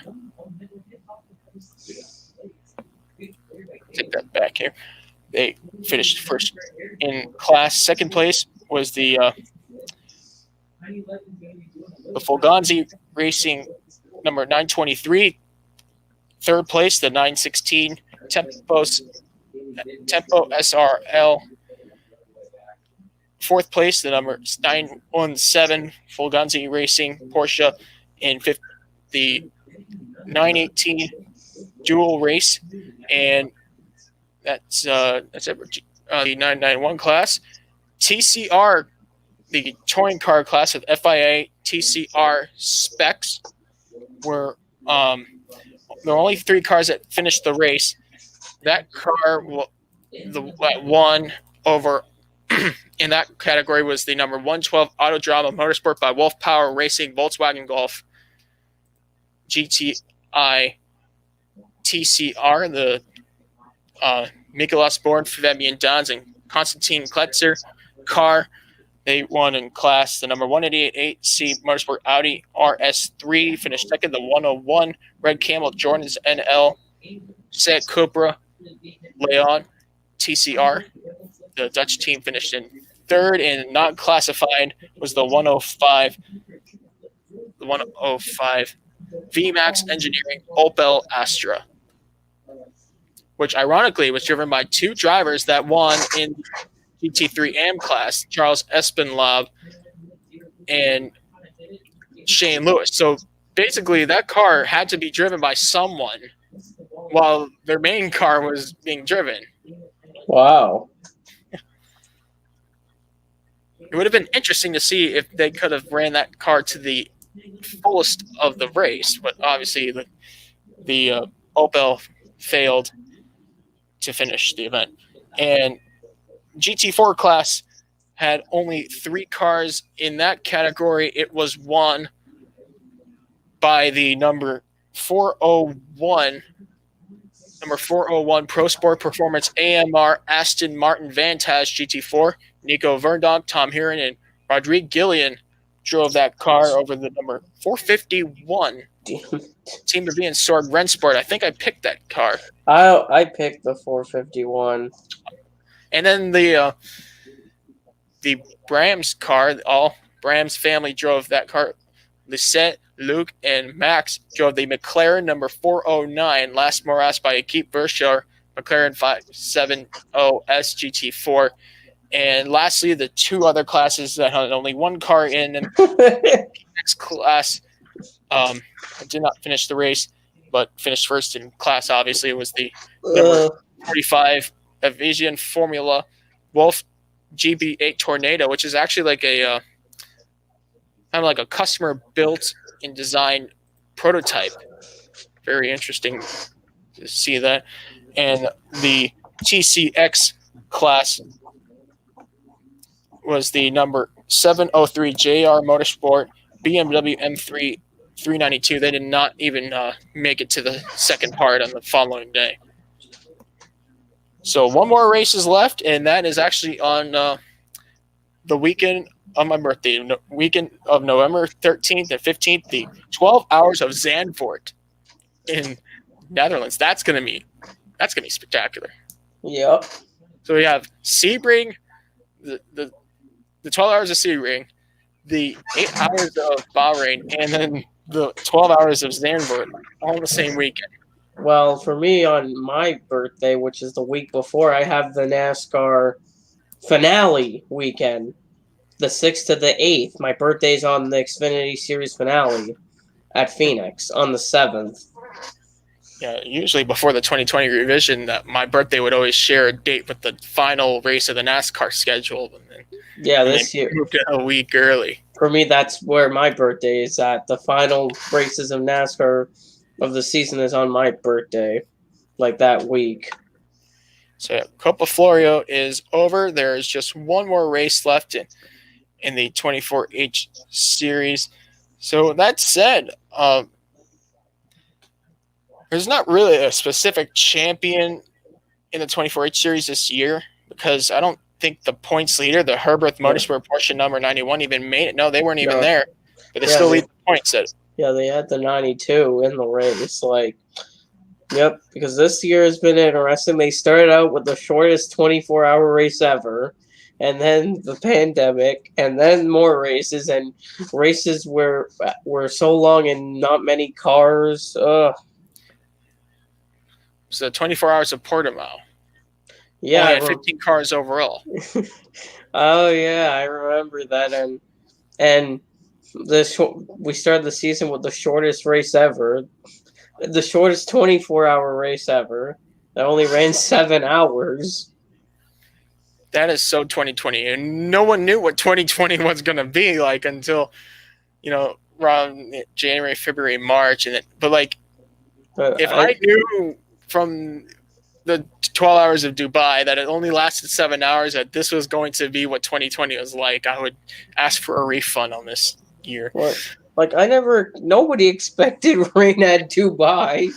Usually, it's like the people that once said played F1 2020, and the engineer said at Bahrain and Abu Dhabi, no, I don't expect rain in the forecast. I'm like, we're at Bahrain and Abu Dhabi. There's not going to be rain. All right, so I think that's enough for sports car racing. We'll keep the tabs on that when discussing Petit Le Mans, but let's move on and talk about MotoGP. We get into the other category. Yes, in addition to what we've discussed today it's time to discuss the French Grand Prix. Was the 9th race of the 14-round MotoGP World Championship. Daniele Petrucci, who is about to be 30 years old, picked up his second career win in his MotoGP career, riding a Ducati. I was supposed to say driving. It's not a car. Not a car. No, it's a bike. Yep. Alex Marquez, the Honda rider, who is the younger brother of Marc Marquez, still recovering from injury, finished second. Alex Marquez is still looking for that first win. Obviously, his first year in MotoGP. 9 starts is his first podium. Paul Espargaro, third. The fastest lap. Oh, it's not Dovizioso. Andrea Dovizioso finished 4th, and then Ducati rider behind him, Johann Zarco, fastest lap in 5th. Miguel Oliveira, 6th. Takaki Nakagami, 7th. Stefan Bradl in 8th. Fabio Quartararo, the points leader, finished 9th. And in 10th, Maverick Vinales. So I'll just list all the points finishers. 11th, Joan Mir. Brad Binder, 12th. Francesco Bagnaia, 13th. Alex Espargaro in 14th. And Iker Lecuona, 15th, the final rider to get points. So the rider standings is now a 10-point lead in the championship. Fabio Quartararo, 115 points over Joan Mir, 105 points. And then Andrea Dovizioso, 3rd, 97 points. Maverick Vinales, 4th, 96 points. And Taki Nakagami, 5th, 81 points. In the manufacturer standings, Yamaha leads 170 points over Ducati, 151 points. KTM, 3rd, 125 points. Suzuki, 4th, 118 points. Honda, 5th, 92 points. And 6th, Aprilia with 32 points. In the team standings, Petronas Yamaha SRT lead 192 points team compared to Team Suzuki X-Star, 165 points. Ducati team, 3rd, 161 points. Monster Energy Yamaha MotoGP, 4th, 154 points. And 5th, Red Bull KTM Factory Racing, 135 points. They will be back this weekend for the Aragon Grand Prix, which is actually going to be replacing the Hungarian Grand Prix. Aragon Grand Prix is at the Ciudad del Motor de Aragon in Alcañiz, Spain. It's one of many tracks that have been ran from Spain in the MotoGP Championship this year, but with the COVID-19 rules and restrictions, they had to relocate the Hungarian Grand Prix. So here we are this weekend at a unique racetrack for the Aragon track at a place also known as Motorland Aragon, round 10 to 14. The championship fight is really heating up. And then we'll discuss regional racing. 2 NASCAR-related regional series finished their seasons in 2020. The NASCAR Whelen Modified Tour at Thompson for the 9th and final race of the season. And the ARCA East Series Pensacola finished the 6th-round ARCA East Series championship. We're going to start with the NASCAR Whelen Modified Tour. Justin, let's discuss that. Yeah, which that Whelen Modified Tour race was at Thompson Speedway on Sunday. The race was won by Craig Lutz, driver of the number 46. He won the race. He really did a good job. He led, I don't remember how many laps he led. He led 42 laps. Yeah, he led 42 laps, and then you had John McKennedy finishing second in the number 7 for Tommy Baldwin Racing. He finished second, led 51 laps. Ron Silk third, led 3 laps. Justin Monsignor, he finished fourth, led 14 laps, and he is your 2020 modified champion. 5th place was Kyle Bonsignor. Justin's cousin Kyle finished 5th. Sam Ramo 6th. Woody Pitcat 7th. Calvin Carroll 8th after leading 10 laps. Patrick Emmerling 9th. Tyler Reitkamp rounded out the top 10. And notables P22.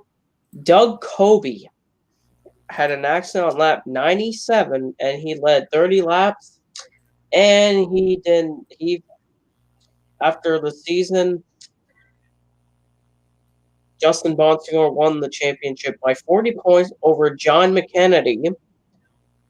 Doug Kobe fell down the third, 45 points behind. And then then you had Doug Kobe finishing third, 45 back. Craig Lutz fourth, 50 points back. Ron Silk ended up finishing 5th in the standings, 81 points out. Matt Swanson 6th, Dave Sapienza 7th, Calvin Carroll 8th, Tyler Reitkamp, who was the highest rookie, finished 9th, and Anthony Nocella finishes 10th. And for people that are curious about how the owner standings was, Ken Massa, who's the owner of the number 51, won over the 7 of Tommy Baldwin Jr., Philip Moran, Russell Goodale, Kevin Stewart 5th, Danny Watts Jr. 6th, Jan Bowler 7th, Judy Thulbert 8th, Joe Carroll 9th, and Dean Reitkamp 10th in the Owners' Championship. It's the second championship won by Justin Bonsignor in the last 3 years. So we've seen it. We've seen him doing very well, and there's plenty of time for Justin Bonsignor to keep that going. Bonsignor is 32. Yep. 29 career wins, 85 top 5, 115 top 10, 14 poles. That's some great stats. And you know what? Every season since 2016, he's finished third or higher in points. And this year he was just better than the competition. Like last year, Doug Kobe won the title last year and dominated. This year, Justin Bonsignor just had a good car and he always performed really well. And he kept the points and really did well, and which really helped him. He had less retirements in the season compared to Doug Kobe with mistakes. Yeah, that's right. And lastly, we'll discuss the ARCA East Series finale, round 6 of 6 at the Pensacola 200. The final race of the season was won by 2-time champion Sam Mayer. He's the back-to-back champion. Yep, he won the race, led 31 laps. The race was extended in overtime because of a late race accident. Corey Heim finishes second, highest rookie in the race. Ty Gibbs third. Taylor Gray fourth. Grant Enfinger, who started on the pole, led 175 laps, finishes fifth. Jesse Love 6th, Daniel Dye 7th, Justin S. Carroll 8th, Nick Sanchez 9th, and Parker Ritzloff rounds out the top 10 in the race. And in the standings, Sam Mayer won the championship over Ty Gibbs by 32 points. Nick Sanchez third, 73 points behind. Parker Ritzloff fourth, 77 back. Mason Diaz fifth, 81 back. Justin S. Carroll 6th, 88 back. Chase Cabry 7th, 90 points out. Taylor Gray 8th, 145 points back. Max McLaughlin, 9th, 184 back. And 10th place, Brett Holmes, 214 points out. And then the owner standings, for people curious, Maurice Gallagher Jr. with 332 points. 32 points back was Coy Gibbs. Billy Venturini, 66 back. David Gilliland's number 17, 69 back. Max Siegel, 73. Bruce Cook, 77 back. Kathy Venturini, 81 back. Terry Carroll, 88 back. Max Siegel, 90 back. And 10th place, the number 11, Andy Hillenberg, 126 points behind. Yep. And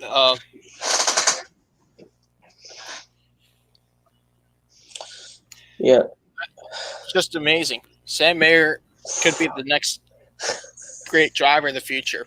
Yeah, Sam Mayer this season, people like, oh, Ty Gibbs is in Cup equipment, even if I know he's driving for Gibbs, but like, Ty Gibbs was not that consistent compared to Mayer. Remember, Ty Gibbs had that accident at Dover, which really hurt him in points, but like, Sam Mayer has been so consistent this season. With his finishes, that's how he got the title. He was just more consistent this season compared to Ty Gibbs.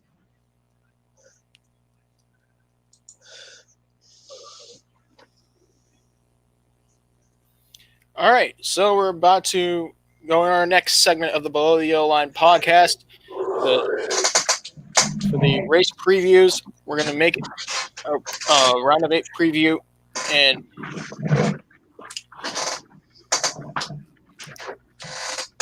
we'll talk the NASCAR Cup Series at Kansas, the Kansas 400, round 33 to 36, the first of 3 races in the round of 8.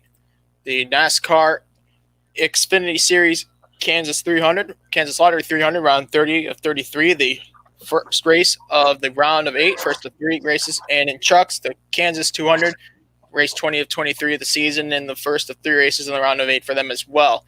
Supercars, we'll discuss the 11th and final week of the Supercars Championship, the 2020 Super Cheap Auto Bathurst 1000, the crown jewel event of their championship, will be the final race of their season.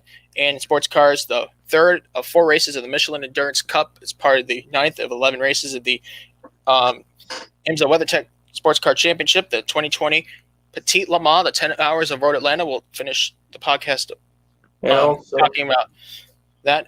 The ARCA, we'll have an ARCA preview. Because their championship finale, the Speediatrics 150 at Kansas, which is on Friday, which it's a close championship battle, 8 points between the top 2. It's going to be close it's going to be a close race at Kansas. That is right. Without further ado, let's get started with the NASCAR Kansas stats. This year and last year was won by Denny Hamlin. And Jeff Gordon won the first race back in 2001. Jeff Gordon also, with Kevin Harvick, Denny Hamlin, Jimmy Johnson have the most wins at this track. They have 3 wins each. Johnson, Harvick, Hamlin, and Gordon, 3 wins at Kansas, more than any other driver. Greg Biffle, Matt Kenseth, Brad Keselowski, Joey Logano, Tony Stewart, as well as Martin Truex Jr. have 2 wins at this track. So there's a lot of variety at Kansas statistically, and it shows. Team wins, Hendrick Motorsports 5. Well, this is for the fall. The team wins and manufacturer wins are for the fall only. Yeah. Hendrick Motorsports, Roush Fenway Racing, Team Penske. So 5 wins for Hendrick, 4 for Roush, 3 with Penske. 2 wins for Stewart Haas Racing, and as well as Joe Gibbs Racing. And for manufacturers in the fall, 10 Chevrolet, 6 with Ford, 2 with Toyota, and 1 with Dodge. Variety. That's Kansas. Yep. When they raced in July, Justin, the conditions were much hotter, humid. Yep. It was slick track. Now, we're in October. It's getting colder. This track is going to be more different than you won't be slaying around much, but this track has been proven to be a tough racetrack at some points. And some drivers don't like Kansas as much. Some drivers just can't perform there, but some drivers really like Kansas. And also, this is the first race we have the 550 package, which restarts will be critical. Very critical. The opening laps of a restart, you better get your game on. Yep. Just like Kansas. A lot of drivers can learn from Kansas. And not Kansas, Las Vegas. Just 2 races back. But here's the thing. In Las Vegas, hotter conditions here. Kansas will be much cooler. Yeah. Because Las Vegas, you're in the west, like towards the west coast. You're in the middle of the United States in October. It's going to be colder. Yeah. All right. So with that, starting off, this is the round of 8, and we did this last year, and I know it was long and extensive, but for the round of 8, we're going to look at each driver and how they performed at Kansas. We're going to start with Kevin Harvick. Obviously, he's the number 1 slot on the list. Kevin Harvick, the 2014 champion, has just proven to the world age is just a number. His best season statistically have been with Stewart-Haas Racing. While his time at Richard Childress wasn't bad, he was much better at Stewart-Haas. Just seemed like the veteran in Harvick has paid off. Yep. 58 career wins and just so steady. Harvick, Ronnie Childers, Ford, Stewart-Haas Racing. But as for Kansas Speedway, of course, debuted when Kevin Harvick debuted in the Cup Series. So he was part of that first race in 2001, along with Kurt Busch and Matt Kenseth. And I believe Ryan Newman was in that race too. Didn't Ryan Newman? Yeah. I think he was. His best career finish was second. He finished second to Jeff Gordon. Yeah. Yeah, Ryan Newman in that number 02 car. In the Attell Dodge. We might see that number come back in the next year. That's for another discussion. We'll see what Penske decides to be the number. Penske's decision. Right. But Kevin Harvick finished 16th in that first race. And Harvick in 2002 did lead 48 laps, but finished 11th. And 2003 finished 6th. And then inconsistency in 04 and 05, 2 finishes outside the top 20. He has not seen it top 10 at Kansas until 2007 and 2008, 6th place finishes respectively. Just seems like inconsistent numbers. A 24th in 2009, a 10th place finish in 2010, or a 3rd place finish in 2010, and then an 11th place finish in 2011. I'm just looking at the numbers here. He's finished 6th consecutively twice in 2 years, and it just shows interesting numbers. Of course, 2011 was the first time Kansas had 2 races in a season. Kevin Harvick has only 3 wins at Kansas, one of which was in 2013 for Richard Childress Racing in his final year. 2014, a 2nd place finish was important for Harvick to keep or to put him in that championship hunt before winning in Stewart-Haas equipment in his first title. I see a lot of inconsistency in Harvick. Harvick doesn't do too well in the fall race at Kansas. I've noticed he has better numbers in the spring race at Kansas than he does in the fall race at Kansas. And why is that? Since starting off with the 2014 race, he finished 2nd in the Kansas race in the summer to Jeff Gordon on the pole at 119 laps, the one that got away. And then in the Chase race that year, which he won the championship, he finished 12th. 2015, he started off like he did in 2014, a 2nd place finish, leading 53 laps to Jimmy Johnson, who won the race. And then in the fall race, Kevin Harvick finished 16th. And then the spring race, and then the fall race, it finally turned around for Harvick. He finished second. I just noticed Harvick finished second in 3 consecutive Green Kansas races, but in the fall, actually won the race in 2011 for Stuart Haas. And then 2011. No, 2016. I don't know. I was about to say, like, since when Harvick did Harvick take Newman's ride in 2011 secretly without us knowing? So was I about to say, yeah, 2016. I remember that victory at Kansas, which he won that, which was really good. 2018 and 2017. Where did he even finish? He finished third in the first race and the second race in 8th place finish. 2018, he won the spring. But in the fall, could have won until speeding penalty happened. That's why he didn't win that race. I remember he would have cycled out first. Nope, speeding penalty gave Chase Elliott a win. In 2019, he could have won that race too. He led 104 laps and finished 13th after starting on pole. And then he finished 9th after starting dead last, probably due to an infraction in pre-race inspection. Yeah. And in 2020, he finished 4th after drawing pole leading 9 laps. So I'm just looking at the pattern here. Kevin Harvick, where do you expect Kevin Harvick to finish at Kansas? I feel like this time it's a top 10 because, like, I know Harvick has been inconsistent at the track, but recently Harvick's been winning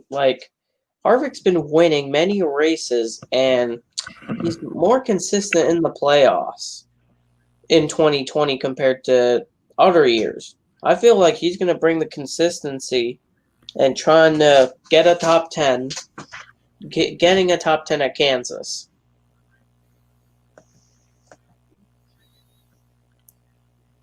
TR in the live chat says, you guys hear anything about Colin Grayson coming up to Cup? I saw a post about it. Yes, they are planning to enter Cup in 2022. The Colin Racing team currently racing in Xfinity, contending for a championship with drivers Justin Haley and Ross Chastain.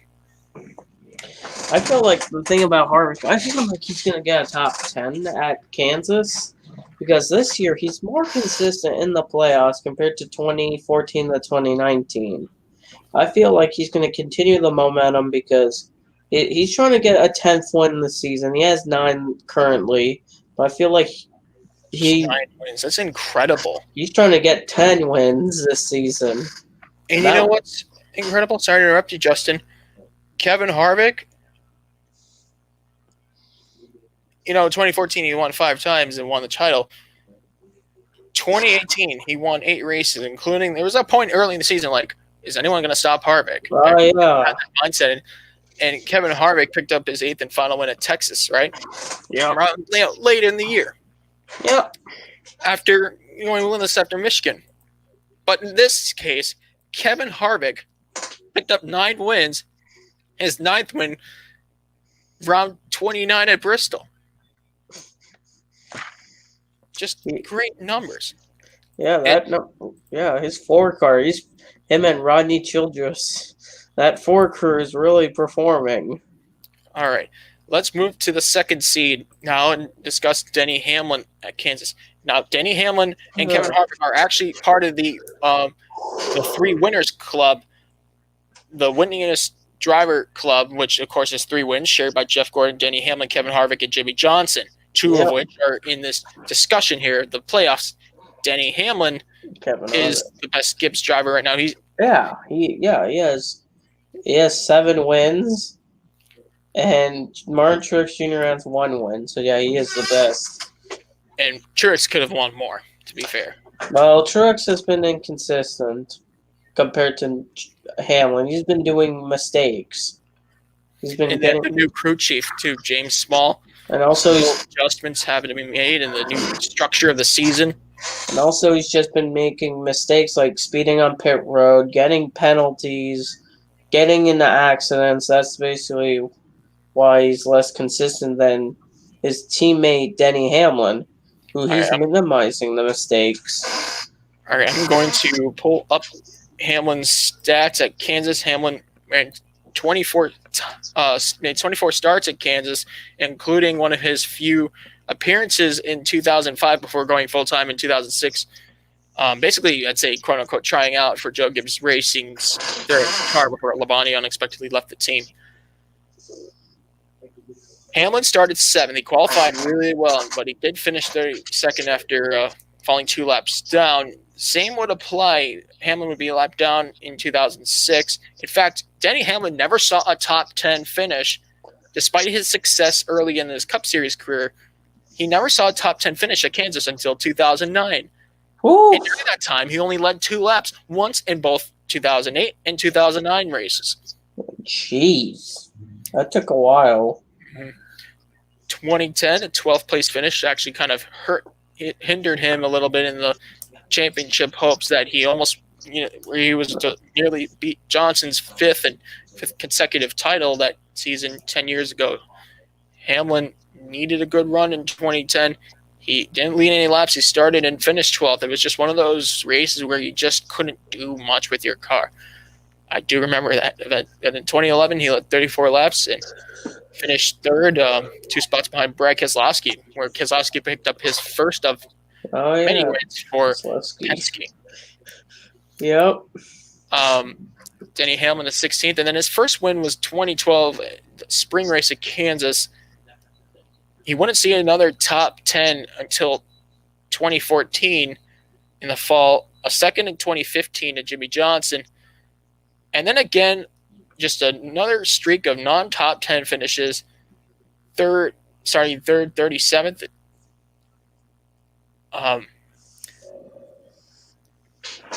2016, 37th, 15th, 23rd, and then 2 5th-place finishes. Only 5 laps led, 6 laps led since that win in 2012 at Kansas. I'm just pointing numbers out here. A 14th, a 36th, and now presently he won the last 2 races at Kansas.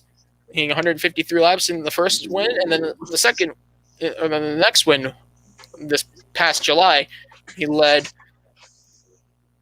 57 laps.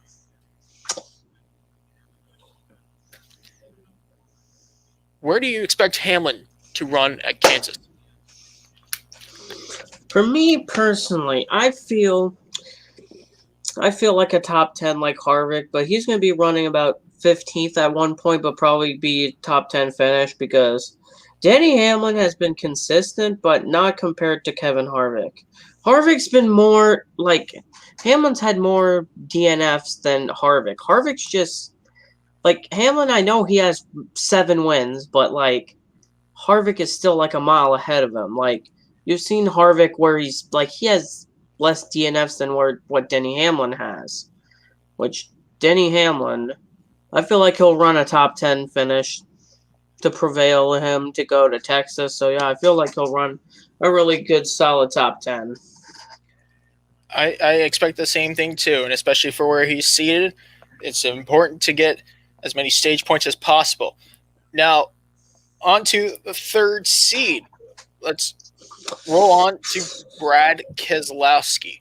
Brad Keselowski, at the start of the season, seemed like the 3rd best Penske driver at one point when Ryan Blaney had his immediate success with top 5s and nearly winning the first 4 races of the season, and the Joey Logano winning 2 of the first 4 races of the year before. I think the pandemic stoppage and the new structure of the season really hurt Blaney's performance. Yeah. But maybe a little bit for Logano, too. But it helped Brad. It seems like Brad is doing better with this. Yeah, like without practice or qualifying, Brad just performing. 4 wins, 10 top 5s, 20 top 10s, and 32 starts. So basically, only 12 times has Brad Keselowski finished outside the top 10 this year, and he's led a blistering 927 laps this year. Yeah. Yeah, Brad Keselowski showing why he should stay at Penske. Right, and that was a question earlier this year before August. I remember people were like, oh, is he going to go to the Hendrick and all that? People were – and then he announced a contract extension with Penske, which Keselowski's just performing really good in that 2 car. He's just showing his speed. Right, and Brad Keselowski, as a driver, won 34 times in his career. 33 of his 34 wins, of course, were with Penske, except for that upset victory at Talladega in 2012. No one really saw it coming. His second career win and his first win where it really stood was obviously 2011 at Kansas. But beforehand, he did drive part-time in 2009 and 2010 for back as a Hendrick development driver. He led one lap in 2009, started third, had a very good qualifying run, finished 13th. 2010, his first for the 12. Penske, 23rd. And in 2011, he led 9 laps onward to his first victory with the team. Third place finish again, 2011. 2012, his first finish since 2010 outside the top 10. It's 11th place finish and an 8th place in 2012, a 6th place in 2013. 2013, he could have won that race after leading 52 laps and making a mistake, finishing 17th. 2014 was not his best year at Kansas, 13th and 36th, which actually led to Keselowski's decline in points. Oh, yeah, the 36th place. I forgot he finished 36th at Kansas. Oh, yeah, he had that issue. I just remembered. Right, and many other drivers had issues at the race too, like Dale. I remember he blew a tire while leading. Jimmy Johnson got spun by Greg Biffle.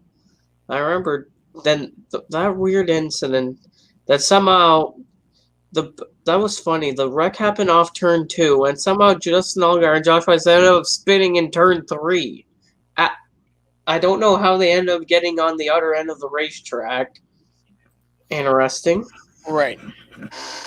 And let's go forward.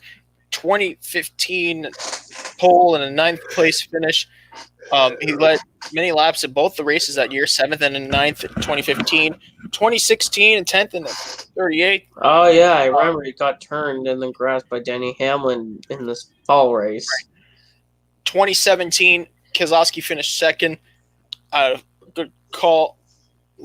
And then a 13th. So it seems like inconsistency there, but he does lead laps. Yeah, laps in that second race in 2017, a race that was a year that was swept by Truex Jr. at Kansas. Oh, yeah. 2018, Keselowski started 5th and finished 14th, and then again he led 26 laps and finished 6th in the fall race. 2019, he finally picked up his second win at Kansas, leading 12 laps at that final restart, which looked to be Alex Bowman's night until a late race caution. And then he led 2 laps to finish 19th. Last year, he finished 2nd to Denny Hamlin this year, leading 30 laps. So I see a lot of rockiness here between the races that Keselowski has ran at Kansas. What are the expectations for him this week? For me, Brad Keselowski, I say top 10, top 15, around that area. The reason he's inconsistent with finishes, but he leads the laps. You've seen some of his finishes outside the top 10, but he leads laps. So I feel like he might get a top 10, top 15 range. Right. All right, let's move on to Chase Elliott, who was, of course, probably the best road course racer in these last 4 of the last, I think. You can watch earlier in the podcast. I don't have to explain. Yeah. Kansas Speedway, Elliott has ran 9 times here, beginning in 2016 with a 9th place finish, leading 4 laps in the second race, finishing 31st. Oof. Chase Elliott didn't see another top 10 there again until 2017 after avoiding a big one and finishing 4th, which really started questioning whether he would be a factor or not to win the championship. 2018, a 12th place finish, and of course his win in the fall after leading 44 laps. Elliott led 45 laps, returning in the spring of 2019, but finished 4th. He led 4 laps and finished 2nd in the fall race. In this year, Elliott finished 12th outside the top 10.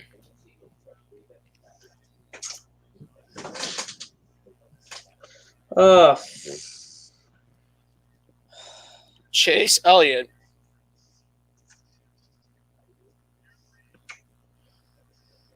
while he won in 2018, I guess it was more like his luckier wins. Yeah, because the thing about Chase Elliott, I know he got kind of lucky with his win after Harvick's penalty. There's some races where he's just like not there. Like there's some of these races. I'm looking at his stats at Kansas. He has a decent average of 11.56. But he's ahead of Denny Hamlin on that list, but Kevin Harvick, he's behind Harvick, who has an average finish of 9.59. I feel like Chase is just going to get a top 10, top 15 because Chase is some consistency, but there's some race at the mile and a half he just can't put it together. There's some races I've seen him like running like 20th, not even close to where some other drivers run. So I feel like top 10, top 15 range. I think he might get a top 15. I just feel like Elliott might slip up around here because we're going to talk about the next driver, Joey Logano. Oof. Logano. Oh. Joey Logano is a two-time winner at Kansas. We're going to look at his data at this track, and of course, Logano ran 22 starts here. Beginning in 2008 was actually a race where he made the field driving for Hall of Fame Racing. The 96 Toyota. Finishing 39th. Oof. Laps down. Oh, jeez. He finished 28th after an early race spin in 2009. 2010, 17th. So let's hear me out here. 2011, 29th, 15th, 19th. Joey Logano's stats were horrible at Kansas. He led 0 laps at DNF in 2013 in his first race with Penske at the track. Oh, yeah, that race. I just remember what happened. First top 10 at Kansas was a near win, finishing 4th after leading 33 laps in the fall race in 2013, followed by leading 63 laps in 2014 to finish 4th. Wow. He turned a dial. Yeah, I remember. Yeah, him at Joe Gibbs was not good, but Tane Penske, he's been performing. Like 2014, he won for the first time, leading 122 laps. Oof. 2015, he could have won as well. Started on pole at 29 laps, finished 5th. The second race, he won 2 laps in controversy. Fun Matt Kenseth. 2016, he crashed after leading 3 laps. Oh, yeah, that race. Race that Kyle Busch won. And then he finished 3rd again. It seems like inconsistency has really been the key thing after that win in 2015. 37th, 21st. Logano finished in 3rd. In 2018, he really had a car to win in the fall race after starting on pole, leading 100 laps. Yeah. 2019 to present day, no top 10s, but he has led 31 laps. Yep.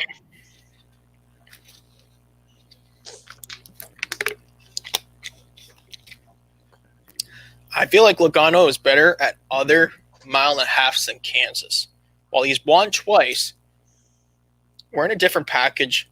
But it's like this year I feel like he's going to do better at Kansas than last year. Last year he could have had a top 10 until people wrecked and Austin Dillon ran into him in the grass under yellow, which was interesting. But like I feel like this year, Logano might sneak a top 10, top 15 range like where Brad would run.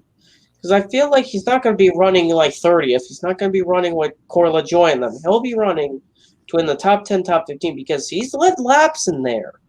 Like 2018 in the fall. He led 100 laps. Like I feel like he's going to be leading laps at one point.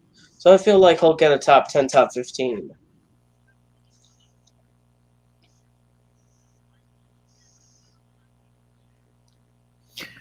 All right, so that was Joey Logano. So I think we're halfway through this list here. in fifth or in sixth. Or Yeah. Martin Truex Jr. Now, Martin Truex Jr. I'll state the obvious. He won both of the races in 2017. Yes, 2017. He swept with ease en route to his championship for Furniture Row Racing that season. But now, it's first. So go look at Truex and his stats. Truex Jr. now 40 years old. He's made 24 starts at Kansas, 2 wins and 9 top 5s. Let's see how that worked. His first start, 2006, an 11th place finish. Okay. 2007, he led 3 laps and finished 38th after running into trouble as well as 2008. Now, 2008 was the last race with DEI as an independent team. Oh, yeah. Then Truex led 27 laps, but had a transmission failure, and he finished 43rd. 2009, Truex led 2 laps and finished 16th. And Truex Jr. would not see a top 10 until 2012 when he nearly won driving for Michael Waltrip. Truex had many close calls to victory in Michael Waltrip Racing Equipment since that first win in 2007 at Dover, driving for Teresa Earnhardt. Yeah, and the Earnhardt, Dale Earnhardt Incorporated #1 car. Right. Truex Jr. led 173 laps and finished second. I mean, that is painful. And then he finished second again. Wait. When did he lead 173 laps? He finished second to Denny Hamlin. Oh, my God. In Kansas that year. And then he finished second again, and he didn't lead any laps. Actually second to Matt Kenseth. Oh, my God. But you start to see a trend here of improvement. Yeah. So basically, Martin Truex Jr.'s first top 10 at Kansas could have been a win. Wow. A 4th place at Kansas in the first race in 2013 after leading 46 laps, where he would eventually stop the losing streak at Sonoma. And then a 19th place finish. Ooh. And that was, of course, after the scandal happened. And that thing. Then onto Furniture Row. 2014 was one of his worst years. Yeah, he finished 21st at that race in the spring race. And the fall race was actually his best race of the season, finishing 4th. Yeah, but the spring race, Furniture Row Racing was not the best in 2014. And they picked it up in 2015. He could have won that race for sure, leading 95 laps and finishing in the 9th spot. And then again in 2015, as a playoff driver, finishing 15th, finished the season 4th in points. 2016, he could have won that race for sure. Led 172, just like 2012. A near win and then ran into trouble. Kyle Busch won the race. Truex finished 14th. He would not be a factor at all in the fall race, finishing 11th, not leading any laps. 2017, like I mentioned, he swept both races, led 104 laps in the first race, and started on pole, finished first, leading 91 laps in the second race en route to his championship. 2018, he could have won had there been an extra few laps, chasing down Kevin Harvick, leading 13 laps in that race. And then another 5th place finish for Truex Jr. So the numbers since first win in 2017, top 5s until the end of 2018, 2019, and 19th place finish for his first race at the track for Joe Gibbs Racing. And then again, finishing in 6th, leading 33 laps, being a factor in that one last year. He was a factor in this year's race as well, leading 44 laps and finishing 3rd. What are the expectations for Truex? For me, I feel like Martin Truex Jr. is top 10 because I know he had moments where he didn't get top 10, but some of these races, Martin Truex Jr. just leads a number of laps and sometimes does not even get a win at Kansas. I feel like he'll run top 10 in his number 19 Bass Pro or whatever sponsor. Bass Pro Shops. I don't know if it's that or whatever. Tools. Well, we'll figure out when we'll see the paint schemes at one point, but I feel like he's going to bring his Joe Gibbs Racing Toyota to a top 10 finish. I think he might do better. He needs to do well. I know Truex Jr. is outside the championship for seed-wise. That was not the case for him in the last 3 years.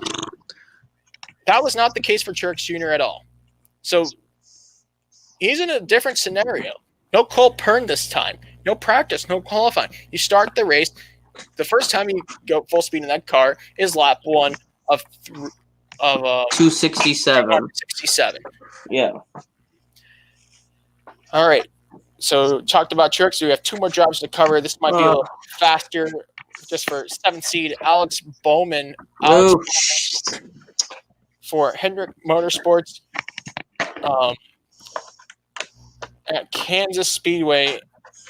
So picked up the data at Kansas Speedway for Tucson, Arizona native. He's made 10 starts. His first start was 2014 at Kansas, driving for BK Racing at 35th and a 32nd. Driving for Tommy Baldwin, a retirement, finishing 43rd in the 2015 and 2016 31st. Yeah. 2016 in the fall, he was driving for Dale Earnhardt Jr. while Earnhardt was out with a concussion. Yep. He finished 7th after starting 5th. One of the first few flashes of Bowman's talents. Yep. Was that race right there. I remember seeing him running in the top 10. Really solid race. Very good. 2018, his first race as a full-time driver at Hendrick Motorsports in Kansas, 18th place, and then a 9th place in the fall. 2019 could have been his race. He led 63 laps and finished second. Yeah. And led 7 laps last year, finishing 11th. He led 6 laps this year and finished 8th. I'm very confident in Alex Bowman. What do you think, Justin? I feel like a top 5, top 10 because I know that Alex Bowman didn't do good at Vegas because he could have had a really good car there. But at Kansas, his stats are really good.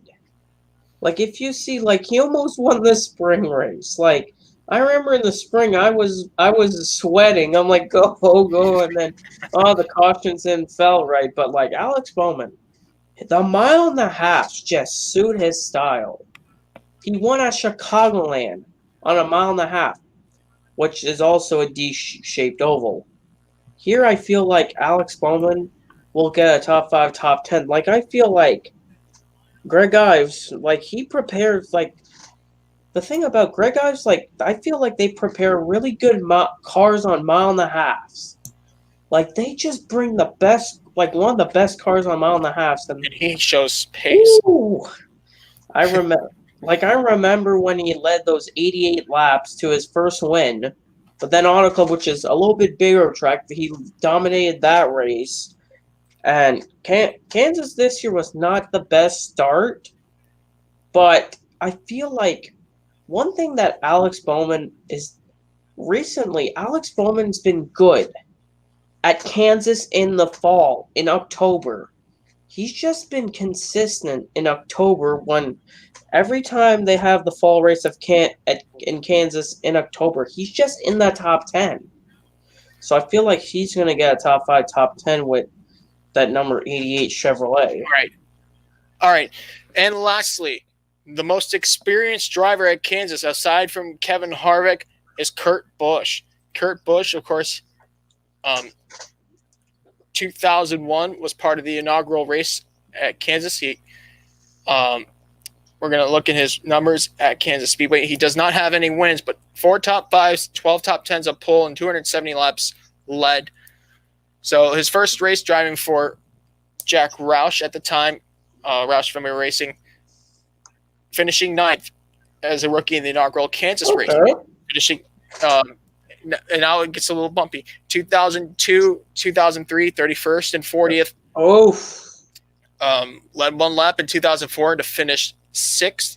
2005, and this is where it gets pretty bad. I mean, good and bad. Just good. Like, he ran many laps, but bad, like, no execution. How about Kurt 2005?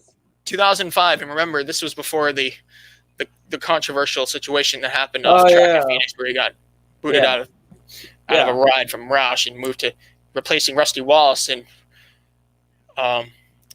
Penske.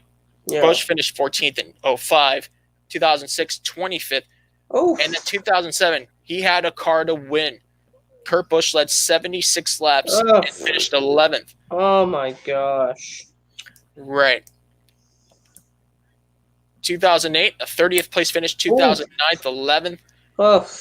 2010, 13th. And 2011, This was the biggest miss of Kurt Busch at Kansas statistically. He led 132 laps from the pole and finished ninth. And that was my God. That was actually the first spring race at Kansas, and his teammate Brad Keselowski took the win. Oh my goodness. Just leads many laps, but just can't execute. And it's like Martin Truex Jr. when he did the very next year.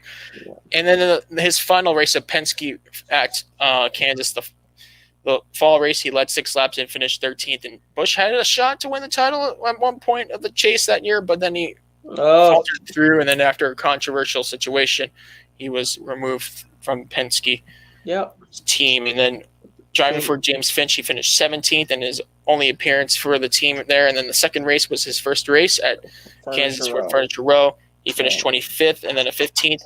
And then 2013, he finished second in his last race with Furniture Row. Okay, second, really respectable. Yeah. In 2014. The numbers aren't good. 29th in an early race crash that put him at a 42nd place finish.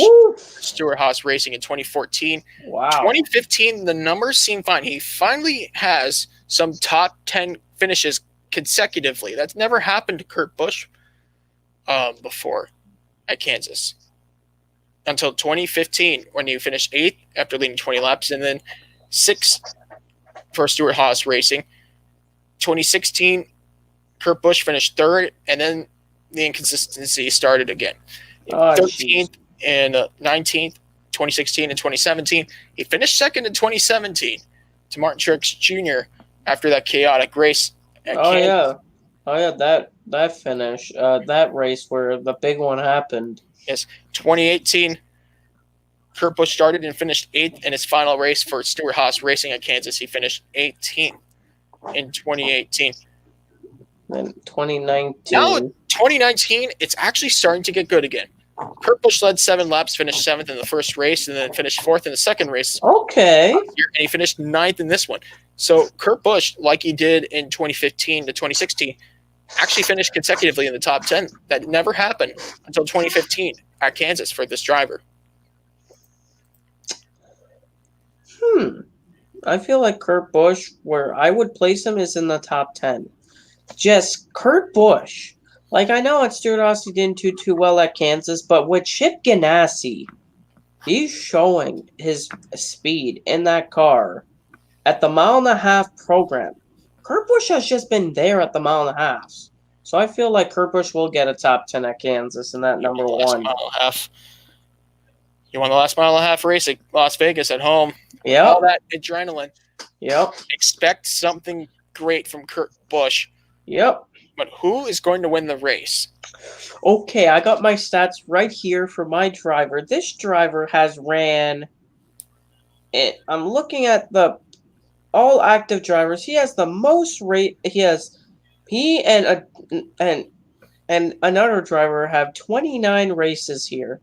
My driver, he has the second best average finish at Kansas with a 9.59. He's run 29 races, 3 wins, 9 top 5s, 16 top 10s, 26 top 20s, and he has 5 poles here and 864 laps led. And he has currently, this driver has the most wins this season. Thank you. Driver of the number 4, Kevin Harvick will get win number 10 of the season and punch his ticket to the championship 4 at Phoenix. Not so fast, Justin. Oh. Denny Hamlin has been 2 for 2 in the last 2 races at Kansas. He's going to get a third. Hamlin won 2012. His inconsistency shown at Kansas. Now he's won the last 2 races. He's going to continue that dominance. This is Hamlin's punt in the round of 4 ticket. We'll see. We'll just see how Rodney Childers prepares the number 4. Mm-hmm. We'll just see. Right, and plus the conditions are completely different from the summer. And when they raced in the fall last year, they had practice, they had qualifying, they had happy hour. Yeah, this time there's no qualifying, no practice. Just 40 cars on a track, and their first lap will be turn 1, lap 1 will be the first time making a turn. All right. And before we go into the Xfinity Series, I know we've been talking Cup for a long time here, but let's make our final our seeding predictions. All right. Who are the 4 drivers being eliminated from this round? Let's make this quick. Okay. My first driver out is Alex Bowman. The reason I pick him out, I know he has good tracks ahead of him, but the thing is, he's not consistent. If he doesn't win Kansas, last time we went to Texas, he crashed out of the race. And then we go to Martinsville. He got 6th at Martinsville, but I just don't feel like I just feel Alex Bowman's not Final Four material. Another driver is his teammate, Chase Elliott. He's good at Kansas, but Texas is the track that Chase Elliott at Texas, he's just not consistent. Some races he's in the top 10, then the next race at Texas he's running like 20th. He's not consistent at the track. And Martinsville, he's decent. There's some races where he doesn't run good. So I feel like Chase Elliott's not going to be making it to the Final Four. My third driver, Kurt Busch. The reason I don't have Kurt Busch going to the Final Four, it's just he's good at some of these tracks, but I feel like he's just Ganassi does not have the speed and compared to like Kevin Harvick, Hamlin, and them right now. Like I feel like he got that win at Las Vegas, which was really he needed that win to get in. But like now I feel like they just don't have the speed compared to the other teams in the Final Four. And my last driver, this driver,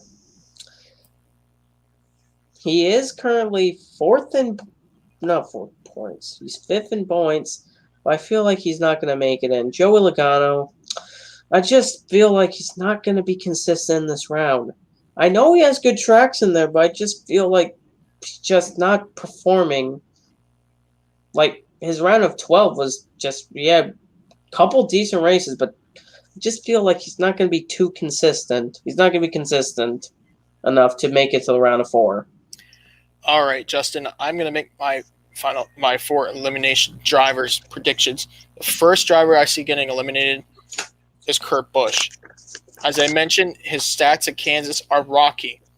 Yep. Very rocky. And he needs to be Rocky Balboa in order to make it into the next round. And it just doesn't seem like he has that grit. He had grit at Vegas getting that win. But think about it. If he finished second in Las Vegas and somehow Matt Benedetto or someone else won the race that was not a playoff driver, and Kurt Busch had that crash at Talladega in a 4th place at the Roval, he may have not made it to the next round. It would have been his brother Kyle getting in. Yeah. But in this case, Kurt Busch, Kansas, just don't see it working for him. Texas, maybe, but we're not talking about Kurt Busch at Team Penske 10 years ago anymore. No, and then Martinsville. He's a decent short track driver, but I just don't see that working. There are much better drivers than Kurt Busch is at Martinsville as we speak in 2020. Who's your second driver out? Alex Bowman. Now, Alex Bowman might be good at Kansas, but if he doesn't win at Kansas somehow, Texas needs to be his track. It just doesn't seem like Texas will work for him in Martinsville. He got a 6th. Remember, he got 6th, but the thing was, Texas, remember what happened last time he went there? He crashed with Denny Hamlin. Like, it's just, he's inconsistent at Texas. He's just too inconsistent at Texas. I mean, Bowman has improved this year, but I just feel like he'll be better in another season. The next driver I have being eliminated, and this might rub a lot of people the wrong way, but there's only 4 drivers that can get into the Final Four. It's not the Final 5, it's the Final 4. Yeah. Actually, before I get into the Final 4, I need to take a look and see who I'm talking about here. Okay. All right. Chase Elliott. Yeah. Chase Elliott is a great driver. He has won in Kansas before, but if there was a road course in this round, he would be in the Final 4. There's no road course here. No. Chase Elliott, he has come close to winning at Martinsville. And in Texas. But the thing is, Kansas is decent, but it's his Texas stats recently. Just some reason at Texas, he's just not there. No. Just, like He'll Texas. be close, but he won't make it to the Final Four. Yeah, it's like I feel like he's not consistent enough to make it. And who's your final driver not making it? This is going to rub even more people the wrong way. Oh, jeez. Brad Keselowski. What? What? And why is that? I'm confused. Why are you picking him better than Logano? Keselowski's more consistent than Logano right now. Here's the thing. Look at the history of Joey Logano at Texas and Joey Logano at Martinsville. Keselowski's good at I know. I just feel like it's going to be, like I said, there are only 4 spots. I feel like Logano's just... Like, the thing about Logano, he has 1 win at Martinsville. Keselowski has, 2 wins at Martinsville. But Logano's stats, when it comes to the end of the season, especially with this format, Keselowski won the championship 8 years ago. It was a different format. Yeah, but, I feel like Logano's just inconsistent. Keselowski's running more consistent. Logano's just not there. He's just running 20th. Surprised. I don't... My picks. And obviously, I'll save the Final Four prediction till the week of the Final Four.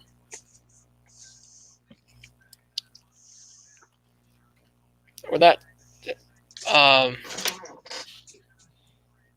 nonetheless, there are Cup Series predictions, and who's going to win the race? Oh, jeez. Martin Truex Jr. is my pick. Okay. All right. Let's talk Xfinity. I know we've been on this podcast for a while, but it's the round of 8 for all the races. We're not going to go detailed because obviously Xfinity trucks, there are many amateur drivers, Kansas, but I don't think there's much when it comes to amateur drivers anymore, especially looking at the stats here. For the Kansas Lottery 300, it's round 30 of 33, the first race of the round of 8 in the Xfinity Series playoffs.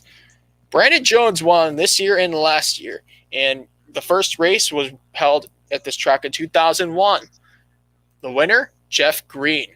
Jeff Green won the race and almost won the title that year. And the most wins at this track go to Kyle Busch. He has 4 wins over 2 drivers, Joey Logano, and of course recently Brandon Jones. Most team wins in the fall, Joe Gibbs Racing with 10 and Roush Fenway Racing with 2. Most make wins in the fall, 4 wins Toyota. 4 wins for Chevy, 10 wins for Toyota, 3 wins for Ford, 2 Dodge wins, and 1 Pontiac win. That would actually be the final win for Pontiac in the series. The 2003 NASCAR Busch Series race was won by David Green.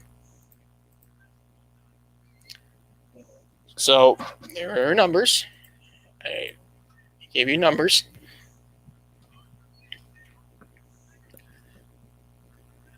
But I've noticed there's a lot of variety here since the limitations of Cup Series drivers at Kansas. Christopher Bell, John Hunter Nemechek. Yeah.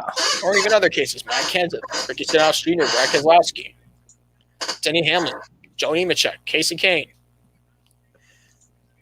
Kevin Harvick's weakest track in the number 2 series was at Kansas. He only won there in 2006. But here we are. It's a round of 8. Who's going to win the race? And who will be the best driver in the round of 8 in that race if for some reason the winner isn't in the round of 8? I mean, that's probably not a question.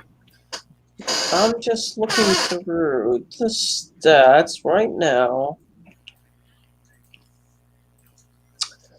Okay. My driver, my pick. This driver, he's ran 2 races at Kansas. He has an average finish of 6.5. He has 2 top 10s and 2 top 20s. He has an average star of 12. His best finish is 6. His lowest finish is 7th. This driver, he won 2 weeks ago at a super speedway race. The driver of the number 11, Justin Haley, is going to win at Kansas.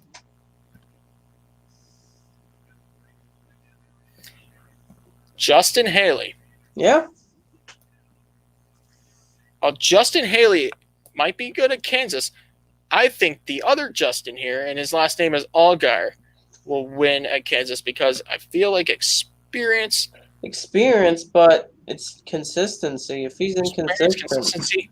but if he's haven't we forgotten a driver by the name of Brandon Jones? Well, Brandon Jones. I feel like Brandon Jones, he's good at Kansas. He has 2 wins, 2 top 5s, 2 top 10s, and 3 top 20s in the recent 4 races here. I know he's going to be a factor. You'll see him probably up there. But I just feel like Justin Haley's just going to be... I don't feel like there's going to be a random crash or a fight because people say... 2018, remember there was a big crash on the first turn. I remember people said every time Brandon Jones wins, there's a fight. Don't know. Every time he's won so far, it's just so weird. Every time he's won, there's a fight somehow. Yeah. All right. I have Justin Allgaier here. But before we go any further, let's make some Final Four predictions. Now, I take a risk saying Justin Allgaier wins because that means he'll be in the Final Four. So the other 3 drivers I have in the Final Four, I'm going to make this very quick. Chase Briscoe, Austin Cindric, and that 4th driver, who's the question mark, mystery driver here. That would go to Ross Chastain. I know I was about to say Noah Gragson. No, Gragson. But look, when you see the stats here, Ross Chastain has more top 5s and top 10s than Noah Gragson. Why is Chastain 7th seed? Lack of bonus points. But these are tracks where Chastain does well at. Oh, yeah. Kansas, Texas. Hits the wall at Vegas. Martinsville. His 5th place finish at Martinsville in 2019. I think it was 5th or 2nd. He was at one. It was like one of the first few races where Nice Motorsports actually had a winning truck. He got second. That was considered an upset at the time. But he dumped Mr. Harrison Burn for it. I feel like Chastain could do something really special in these last 3 races. I just feel like it's just... But he's got to get the points. He must be there at the end of the stage. Yeah, if he's not there at the end of the stage, it's going to ruin him. For me, my Final Four is Chase Briscoe, Austin Cindric, Justin Allgaier, and Justin Haley. Why I picked Justin Haley over Chastain? Justin Haley's been there for stage points and wins. Like, Justin Haley has been winning he's been winning stages or getting stage points. Like, there's some races, Ross, he's not getting stage points, which is hurting him. Justin Allgaier has been getting stage points, and which is really helping him. Cindric, winning and stage points. Same thing. Chase Briscoe has been winning races and getting the stage points. So I just feel like Chastain is just not doing that. He's just running towards the back, not trying to get stage points. All right. So there we go with the Xfinity Series predictions. Now let's launch into the Truck Series here. The Truck Series had their final off week of the season after Talladega. They'll be back at Kansas this upcoming weekend. On Saturday. Right. So as for the Truck Series, obviously, because the Truck Series is a lot more competitive, we might make some predictions that involve drivers that are not in the playoffs in the round of 8. But I just got to pull up the standings here. We're not going to go track by track at statistics, obviously, since the Truck Series has many amateur drivers, but to the best of our abilities, we'll make predictions and see where this goes here. So before we do that, let's take a look at the stats of the Truck Series Kansas 200. It's the 20th round of the 23 race season. In the round of 8 in the playoffs, race 1 to 3. This year's winners, Austin Hill and Matt Crafton, took the checkered flags. Ricky Hendrick won the first race for the trucks at Kansas in 2001. Matt Crafton now is the winningest driver at Kansas in the Truck Series. 3 wins over Kyle Busch's 2. Most team wins. ThorSport Racing and Kyle Busch Motorsports tied 4 wins apiece. Ross Fenway Racing 3 wins, and Kevin Harvick Incorporated 2 wins. Most make wins. Toyota 9, Chevy 7, and 5 with Ford. Who's going to win the race, and who will be the best finishing playoff driver? Okay, let me look at my stats. Okay, just looking at these stats. My driver, this driver in the recent races, he's ran 4 races in total. At this track, this driver in 4 starts here, like in recent time, he has 1 victory, 2 top 5s, 3 top 10s, 4 top 20s, 85 laps led. His best finish is 1st. His lowest finish is 12th. This driver is a really good driver at the 1.5 miles. He's always there to pressure you, like he did in 2019 when he won the Las Vegas race. This driver drives the number 16 Toyota for Hattori Racing Enterprises. Austin Hill is going to win at Kansas. You beat me to it. I was going to say the same thing. Austin Hill will win once again. He's just so good at these 1.5 miles. That Vegas performance was unbelievable. Yeah, we didn't see Austin Hill as a prediction until his pace began in the 3rd stage after Sheldon Creed was just cruising away. And then all of a sudden, here comes car number 16. And, like, the thing, like, Austin Hill could take a bad truck. Like, it was not performing the stages to win at Las Vegas. Like, he was not there. And then the 3rd stage happened. That's where he gained speed and took the win. Do you want to know something, Justin? What? What is the separation between the 1st seed, and the 8th seed? 25 points.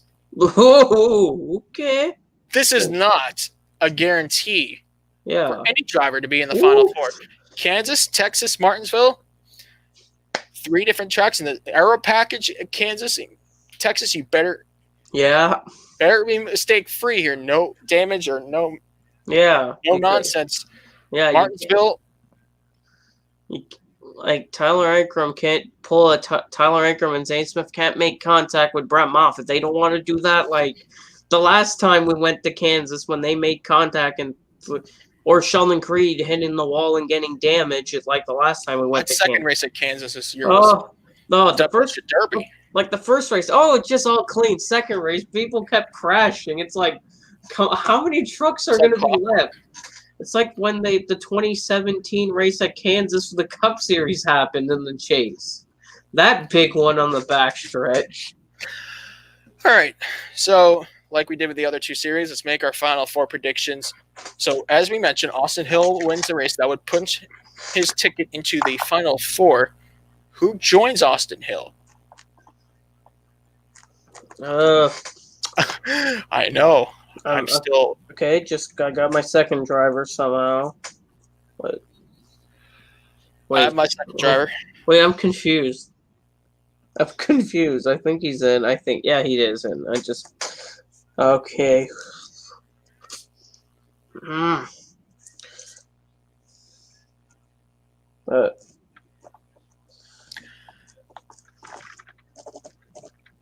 No, okay. I think I wrote his name right. Okay, I got my Final 4. Let's hear it. I have Austin Hill, Grant Enfinger, Sheldon Creed, and Brett Moffitt. That's my Final 4. I feel like Enfinger, like Austin Hill, good on mile halves. Enfinger's been consistent. Sheldon Creed's just been really consistent. And Brett Moffitt's just been consistent. So that's my Final 4. My Final 4. Since Austin Hill, I'm winning the whole thing. Me too. Sheldon Creed. Okay. Brett Moffitt. Yeah, who's the last one? The last driver, oh, jeez, believe it or not, will be Ben Rhodes. Ben Rhodes? You know, something very interesting. Ben Rhodes and Matt Crafton's statistics are like twins. 19 starts, 1 win, 8 top 5s, 12 top 10s. And they've been running at the finish almost equivalently. What I'm just trying to say here is that I didn't have to repeat myself when reading Matt Crafton's stats. He has the exact same stats as Ben Rhodes. But Ben Rhodes is very determined. His future's still uncertain. Most drivers that race with Ben Rhodes in the Xfinity and trucks, when he entered those levels, are already either in the Cup Series or out of the sport. Considered to be, a bust driver. I don't want to use that word, but an unsuccessful attempt at making it to the Cup Series. What? I had a Grant Enfinger. I feel like he's just more consistent. I know Enfinger's consistent and all, but Ben Rhodes... But Ben Rhodes has only 1 win. Enfinger has 3. Right. wins. Here's the thing.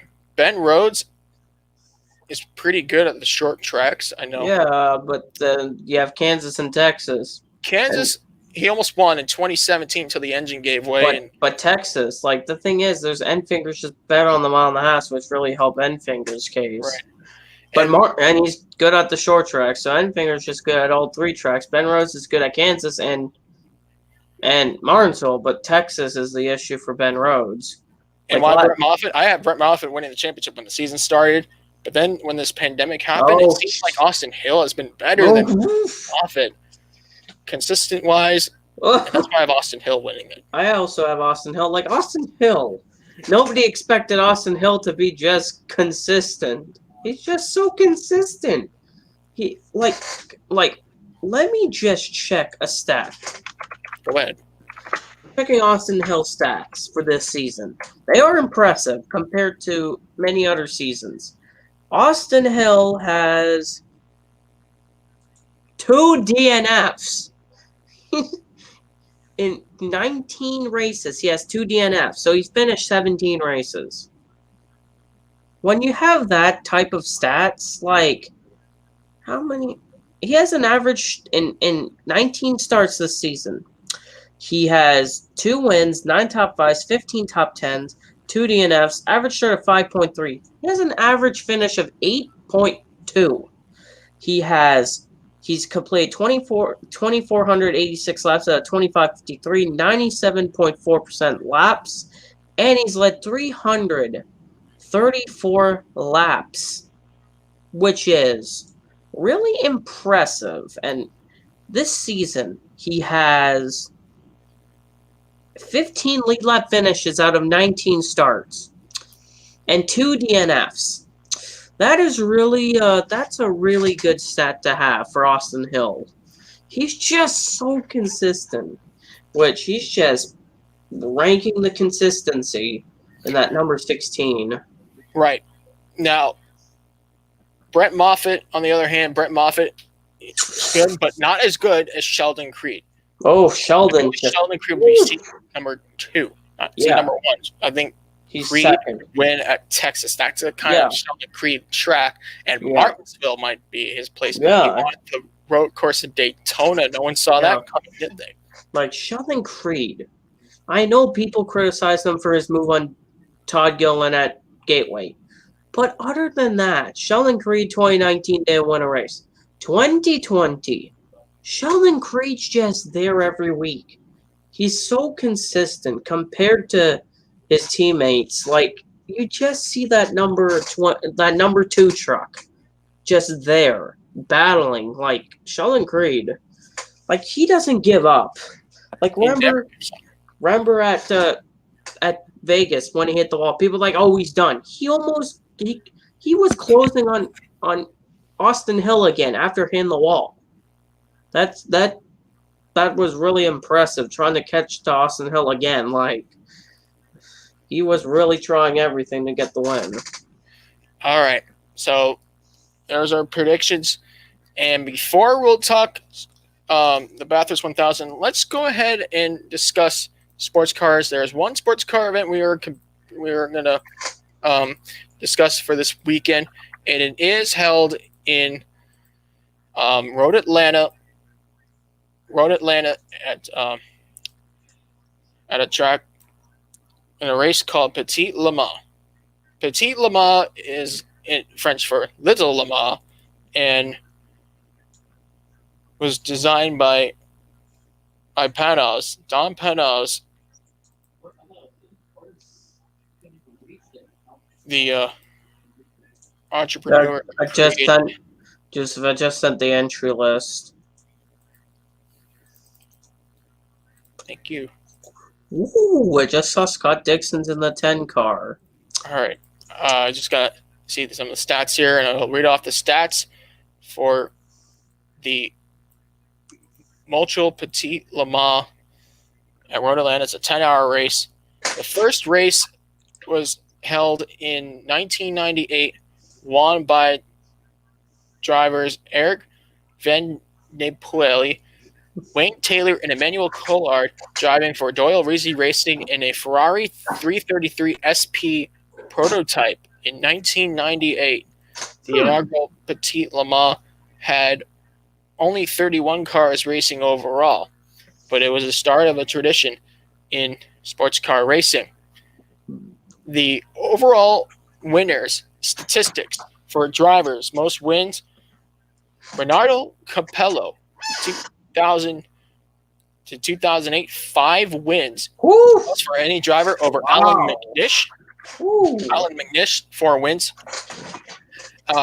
These drivers have 3 wins. Emmanuel Pirro, and then, of course, the 2 Peugeot drivers picked up 3 wins at the same time with the same ride for Peugeot, Frank Montagny and Stéphane Sarrazin. 2 French drivers. And then these drivers have 2 wins at the Petit Le Mans. JJ Leto, Frank Biella, Neil Gianni, Nikolai Prost, and Jordan Taylor. Ooh. Most constructor wins. Audi holds the record with 9 wins. Ooh. From 2000 to 2008. 9 consecutive wins at Petit Le Mans, the Audi Le Mans powerhouse. At one point in the 2000s, it seemed like they were just unstoppable. And, of course, Peugeot stuck a sword in the property of Audi when they won Le Mans in 2009 in front of an excited French crowd, and then following that up with 3 consecutive wins at Petit Le Mans from 2009 and 2011. Lola and Cadillac have 2 wins each as a constructor, and these constructors have 1 win. Ferrari won the inaugural race in 1999. Panos in 1999. Chevrolet 2014. Porsche 2015. Yes, a Porsche GT, Porsche LMGT E won overall over prototypes in 2015 due to unusual conditions. Yeah, this year's not going to happen. I don't even think it's going to happen this year. It's like one of those one-in-a-kind situations that you just never expect to happen, but it happened. Ligier won 2016, and Nissan won in 2017. As for most wins by a team, 4 teams have a total of 3 wins, more than any other team. Peugeot Sport total, 2 Audi Sport teams, Team North America, the German branch, 3 wins for them, and Audi Sport North America, the American branch, 3 wins each, and Champion Racing, which is based in Pompano Beach, Florida, a dealership, 3 wins for them as well. In fact, they're the last American team to win the 24 Hours of Le Mans, 2005. Okay. Facts. And then these 2 teams have 2 wins. Rebellion Racing and Wayne Taylor Racing.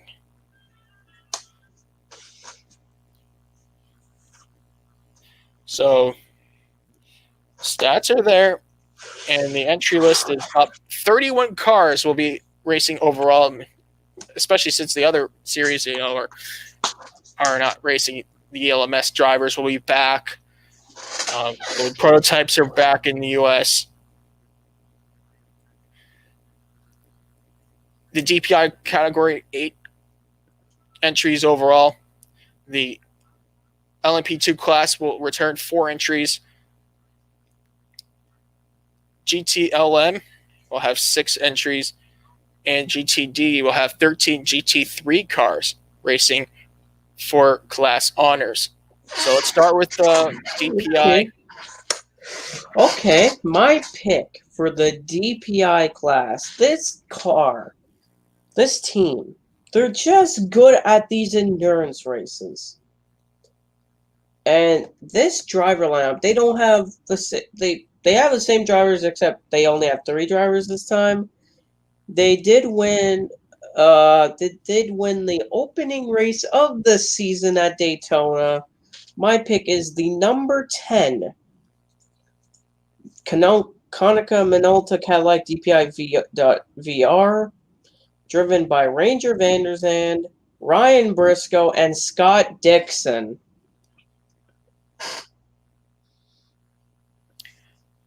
Scott Dixon, that sounds like a winning pair to me. Didn't they win the 24 Hours of Daytona? They did.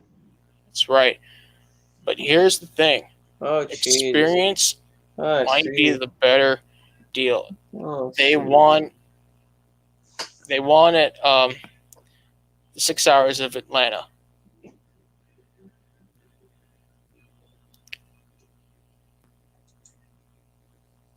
You know what? Experience is everything. But I'm going to go with this experience here. Oh, jeez.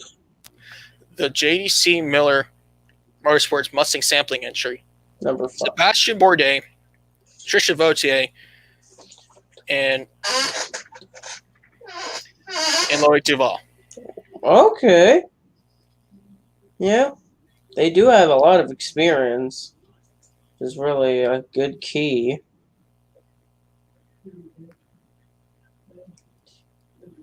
All right. LMP2 has only 4 entries. One is still not. The 38 and the 51 have only 1 driver. That's confirmed. But the 8 and 52, they have full drivers, like the drivers. Jabin Hooter. Okay, just look. Okay, I got my pick. My pick for LMP2 is the number 52. PR1 Matheson Motorsports Oreca LMP2, driven by Patrick Kelly, Simon Trummer, and Scott Hufker.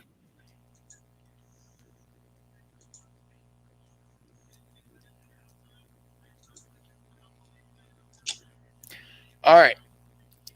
I'm going to go with number 8 here. We have John Ferrano, Mikkel Jensen, and Job Van Oortert. The driver, Van Oortert is the driver from United Autosports. Okay. So there's success, right? When you think United Autosports, success. Number 8, Tower Motorsport by Starworks, Oreca 07, LMP2. Going with them. GTLM will have 6 entries in this race. The usual 2 Corvettes, 2 BMWs, and 2 Porsches. Okay, I got my pick already. My pick, this manufacturer, they have been winning at different races, but they've been not winning in IMSA recently, but they did have success at Daytona this year. My pick is the number 25 BMW Team RLL, driven by Bruno Spengler, Connor De Filippi, and Colton Herta. My pick is experience. And I mentioned how this driver won the 12 hours of the Copa Florio 12 Hours Sicily this last week. He's part of the Porsche factory crew flying in to Atlanta, Georgia this year with 2 drivers that are platinum rank level. Oh, jeez. One of which is just ridiculously good. Lawrence Vantor, Earl Bamber, Matthew Jaminet. Porsche GT team number 912 will win in the GTLM class. I feel like that's just a winning lineup. The 912. Now, the 911 Porsche, Nick Taney, Fred McAvicky, Campbell might be good and all, but 912 will definitely outperform. Now, don't count the Corvettes either, but they do better in the sprint races in 2020. And lastly, the GTD class, which consists of GT3 cars and silver rank drivers.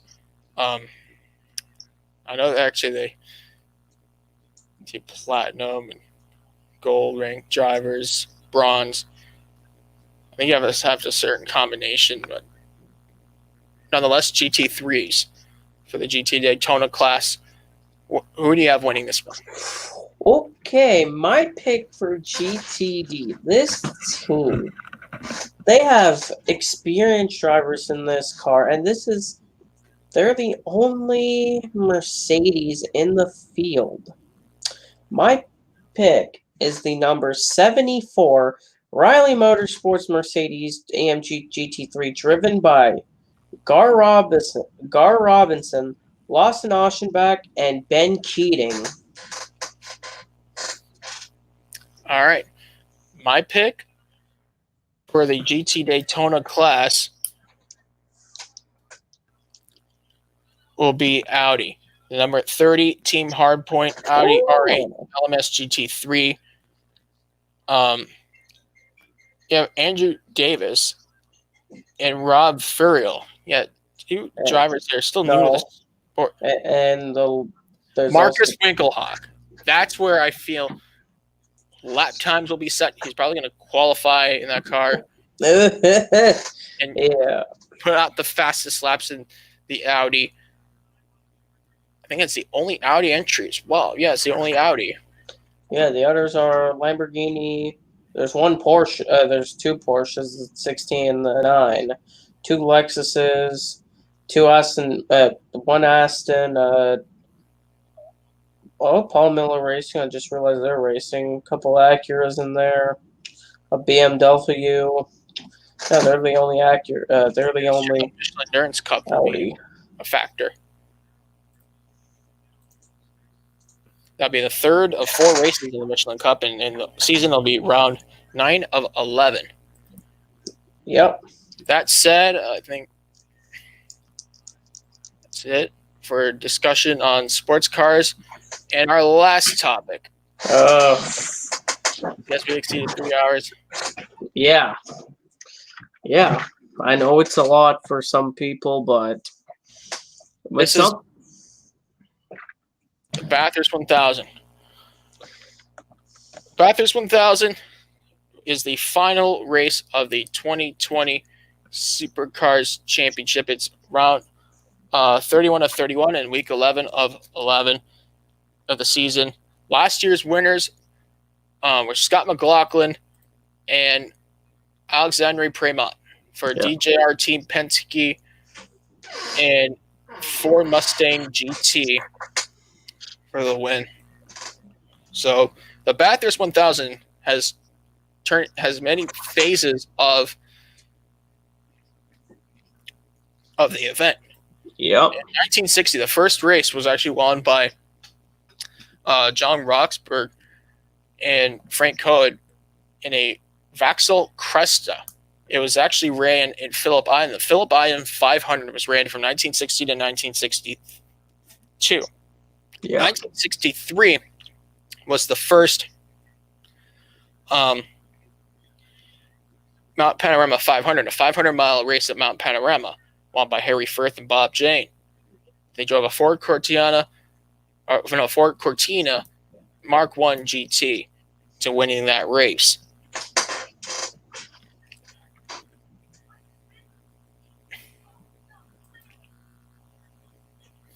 And the first recorded race of the Bathurst event was in 1965, won by Barry Seaton and Midge Bosworth.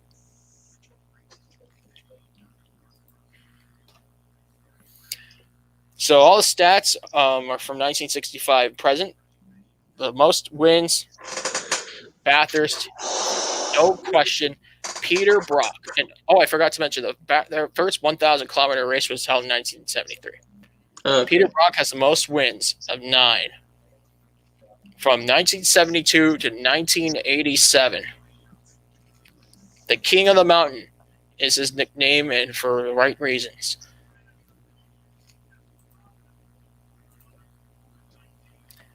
Peter Brock, you should watch the story. It's incredible how his career went. And after a tragic loss in 2006, when he was killed in a rally accident, the trophy was named in Peter Brock's honor. The Peter Brock Trophy was first presented in 2006 to two drivers who we'll talk about later in the preview that are going to be a factor in this race. Jim Richards and Craig Lowndes have 7 wins each. Jim Richards from 1970 to 2002, Craig Lowndes from 1996 all the way up to 2018, and Lowndes will be in the race. Larry Perkins and Mark Scaife have 6 wins each. Stephen Richards, the son of Jim Richards, 5 wins at Bathurst, including 2018, which was with Craig Lowndes. Bob Jane, Harry Firth, Alan Moffat, Greg Murphy, Jamie Whincup, 4 wins respectively. Dick Johnson, Garth Tander, 3 wins apiece, and these drivers have 2 wins. John Goss, Alan Grice, John Bowe, Russell Ingall, Tony Longhurst, Rick Kelly, and Will Davison. And most wins by entrants. 9 wins for Holden Dealer team, 7 wins for the Ford Works team, as well as the Holden Racing team and Triple Eight Race Engineering. Dick Johnson Racing, also known as DJR Team Penske today, 4 wins for them. Perkins Engineering and Gibson Motorsports share 3 wins apiece, while Kmart Engineering Team and Ford Performance Racing have 2 wins respectively. Most wins by a manufacturer from 1965 present.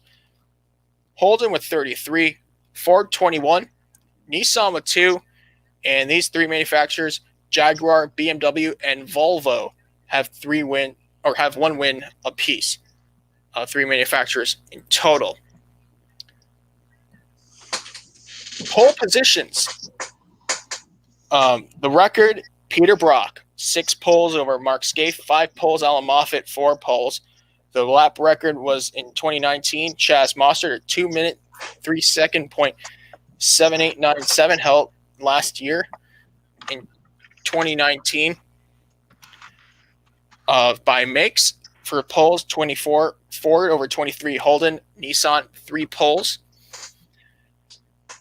Most podiums, Craig Lowndes, 14, 2 more over Peter Brock, and as well as Larry Perkins and Jim Richards. They have 12 podiums as well.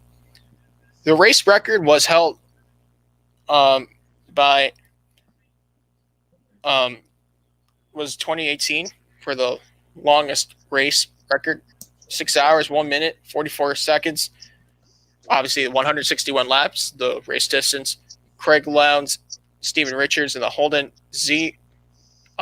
B Commodore from 2018. The lap record in a race was a 204.7602 held by Chaz Mostert in Ford Mustang GT last year. Longest winning margin was 6 laps in 1979. The winners were Peter Brock and Jim Richards. I mean, that's not a powerful combo. I don't know what is. Holden LX Torrent SSA 9X hatchback was the car driven to victory. Smallest winning margin was 2016. Just 1/10 second. Wow. Will Davison, Jonathan Webb, and Holden VF Commodore. Wow. For that one. Age records. Oldest winner, Jim Richards, 55 years, 41 days, wow. 2002, driving in Holden VX Commodore.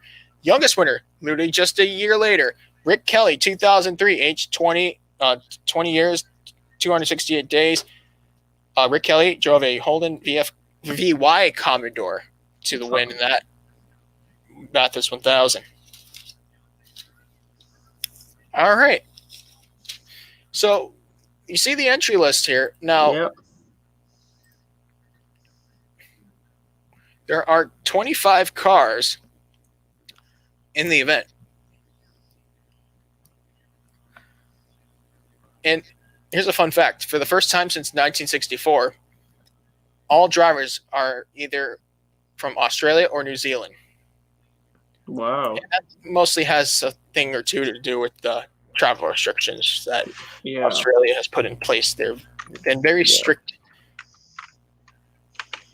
which is a reason or two why we see members of the racetrack without face coverings.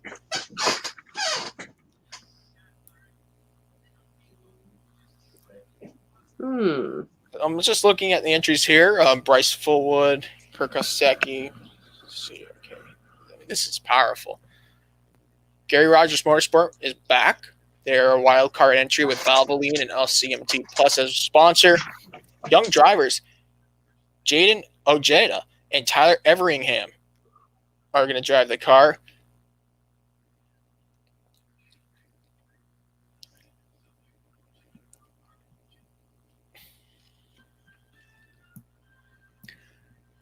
You know, I'm going to pick. Who? I mentioned that this pair of drivers received the first ever Peter Brock Trophy in the honor of the late Peter Brock, 2006. They have a total of 11 wins. 7 from one driver, 4 from another. This is the all-star lineup. Craig Lowndes, Jamie Whincup will win the 2020 Bathurst 1000. Okay, Joseph, not so fast. My pick. This duo.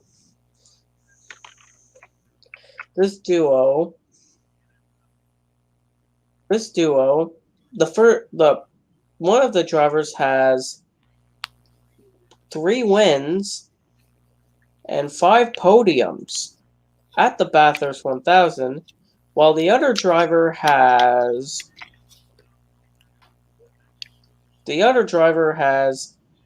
no victories but 2 second-place finishes in the Bathurst 1000. And this is an interesting pairing of a driver from Perth, Australia, and the other one from Auckland, New Zealand. My pick is the number 97 of Shane Van Gisbergen and Garth Tander. Garth Tander Finished second last year. Right. Close to win again. Garth Tander does have a win with Nick Percat in 2011.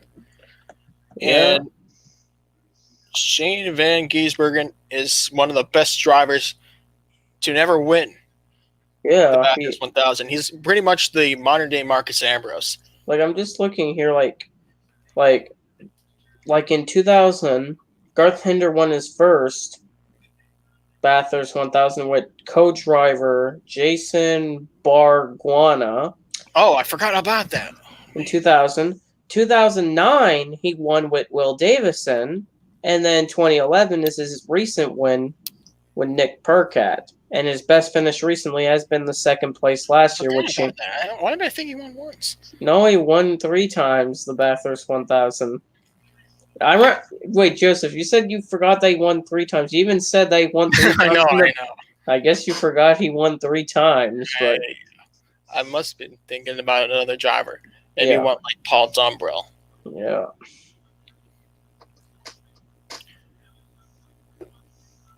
That said,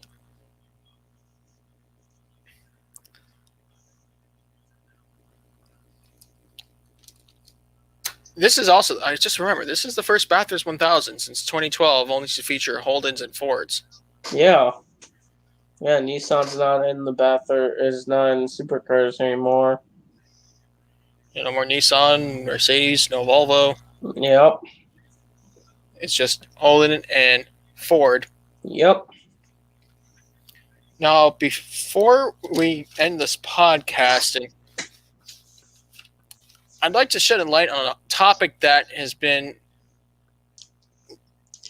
in big discussion around motorsports, especially in NASCAR, over what happened last night yesterday in the race. Yep. In the race yesterday, Jim Utter. Now, Jim Utter is a very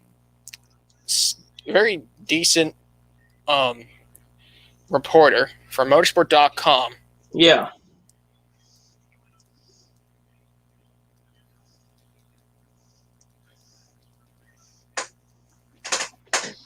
One second here. I want to pull something up here.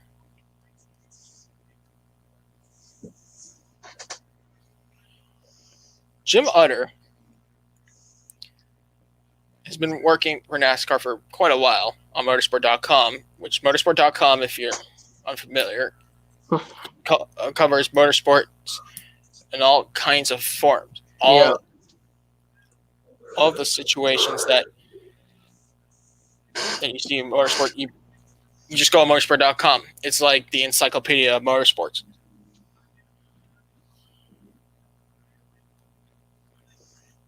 Jim Utter. Now, while Alex Bowman was reported to feel unwell behind the wheel of his race car yesterday during the Roval Cup Series race at Charlotte,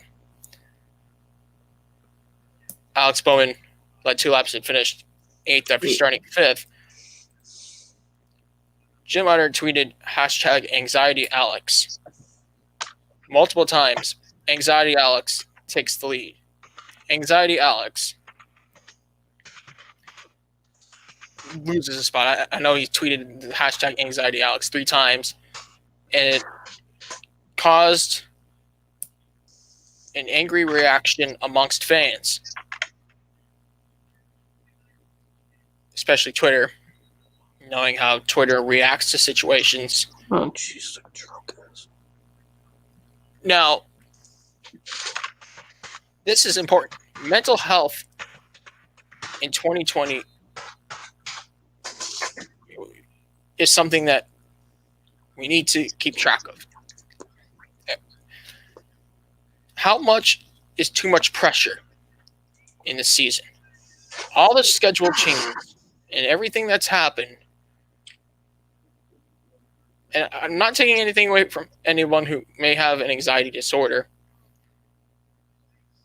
because I experience anxiety myself. But with everything that's happened this year, Justin, is it really worth the insensitivity of a tweet like Jim Myers yesterday? And he did post an apology.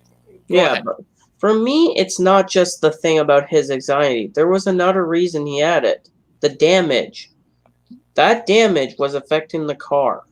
And he was not sure he was going to make it to the next round. That was the reason he started talking about it on the radio, the damage. Right. If that damage didn't happen, he would have probably not been that worried. But he kind of got rear-ended by Josh Bilicki, which that's one issue. If he didn't get rear-ended, it would have been okay. But it's like he was so worried about that damage on the right rear, because that right rear was not. That's just. But here's the thing: is it really worth joking about someone's anxiety? Because we're living in times where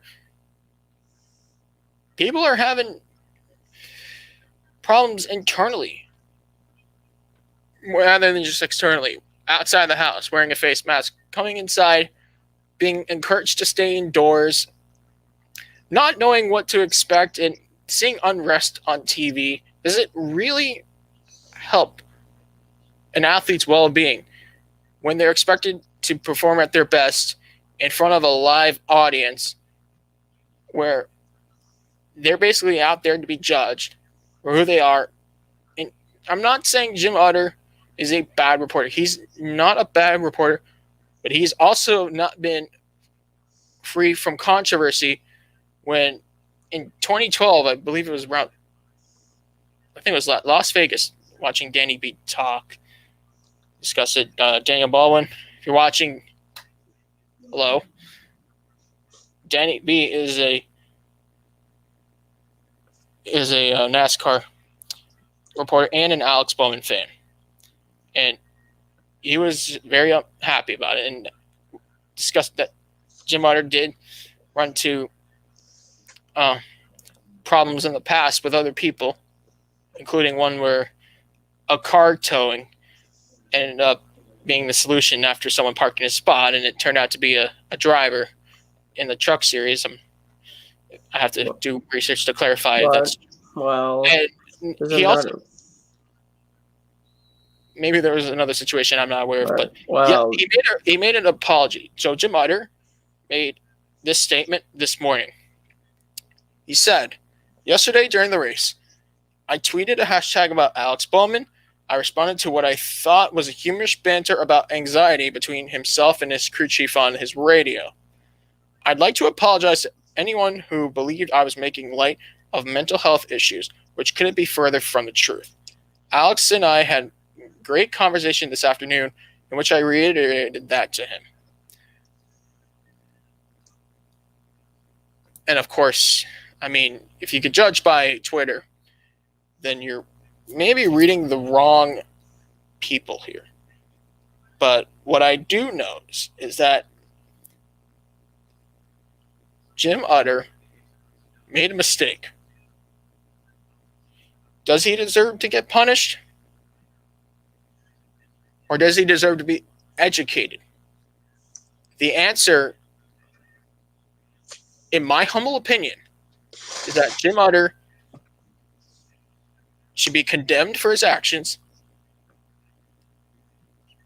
by motorsport.com. Motorsport.com should condemn him and educate him. What they should not do is fire him. There is no reason for Jim Utter to get fired,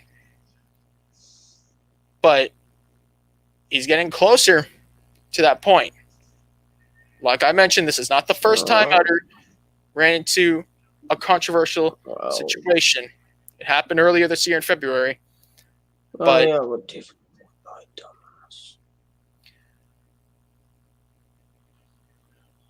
someone who struggles with anxiety and other conditions, you know, like being on the autism spectrum,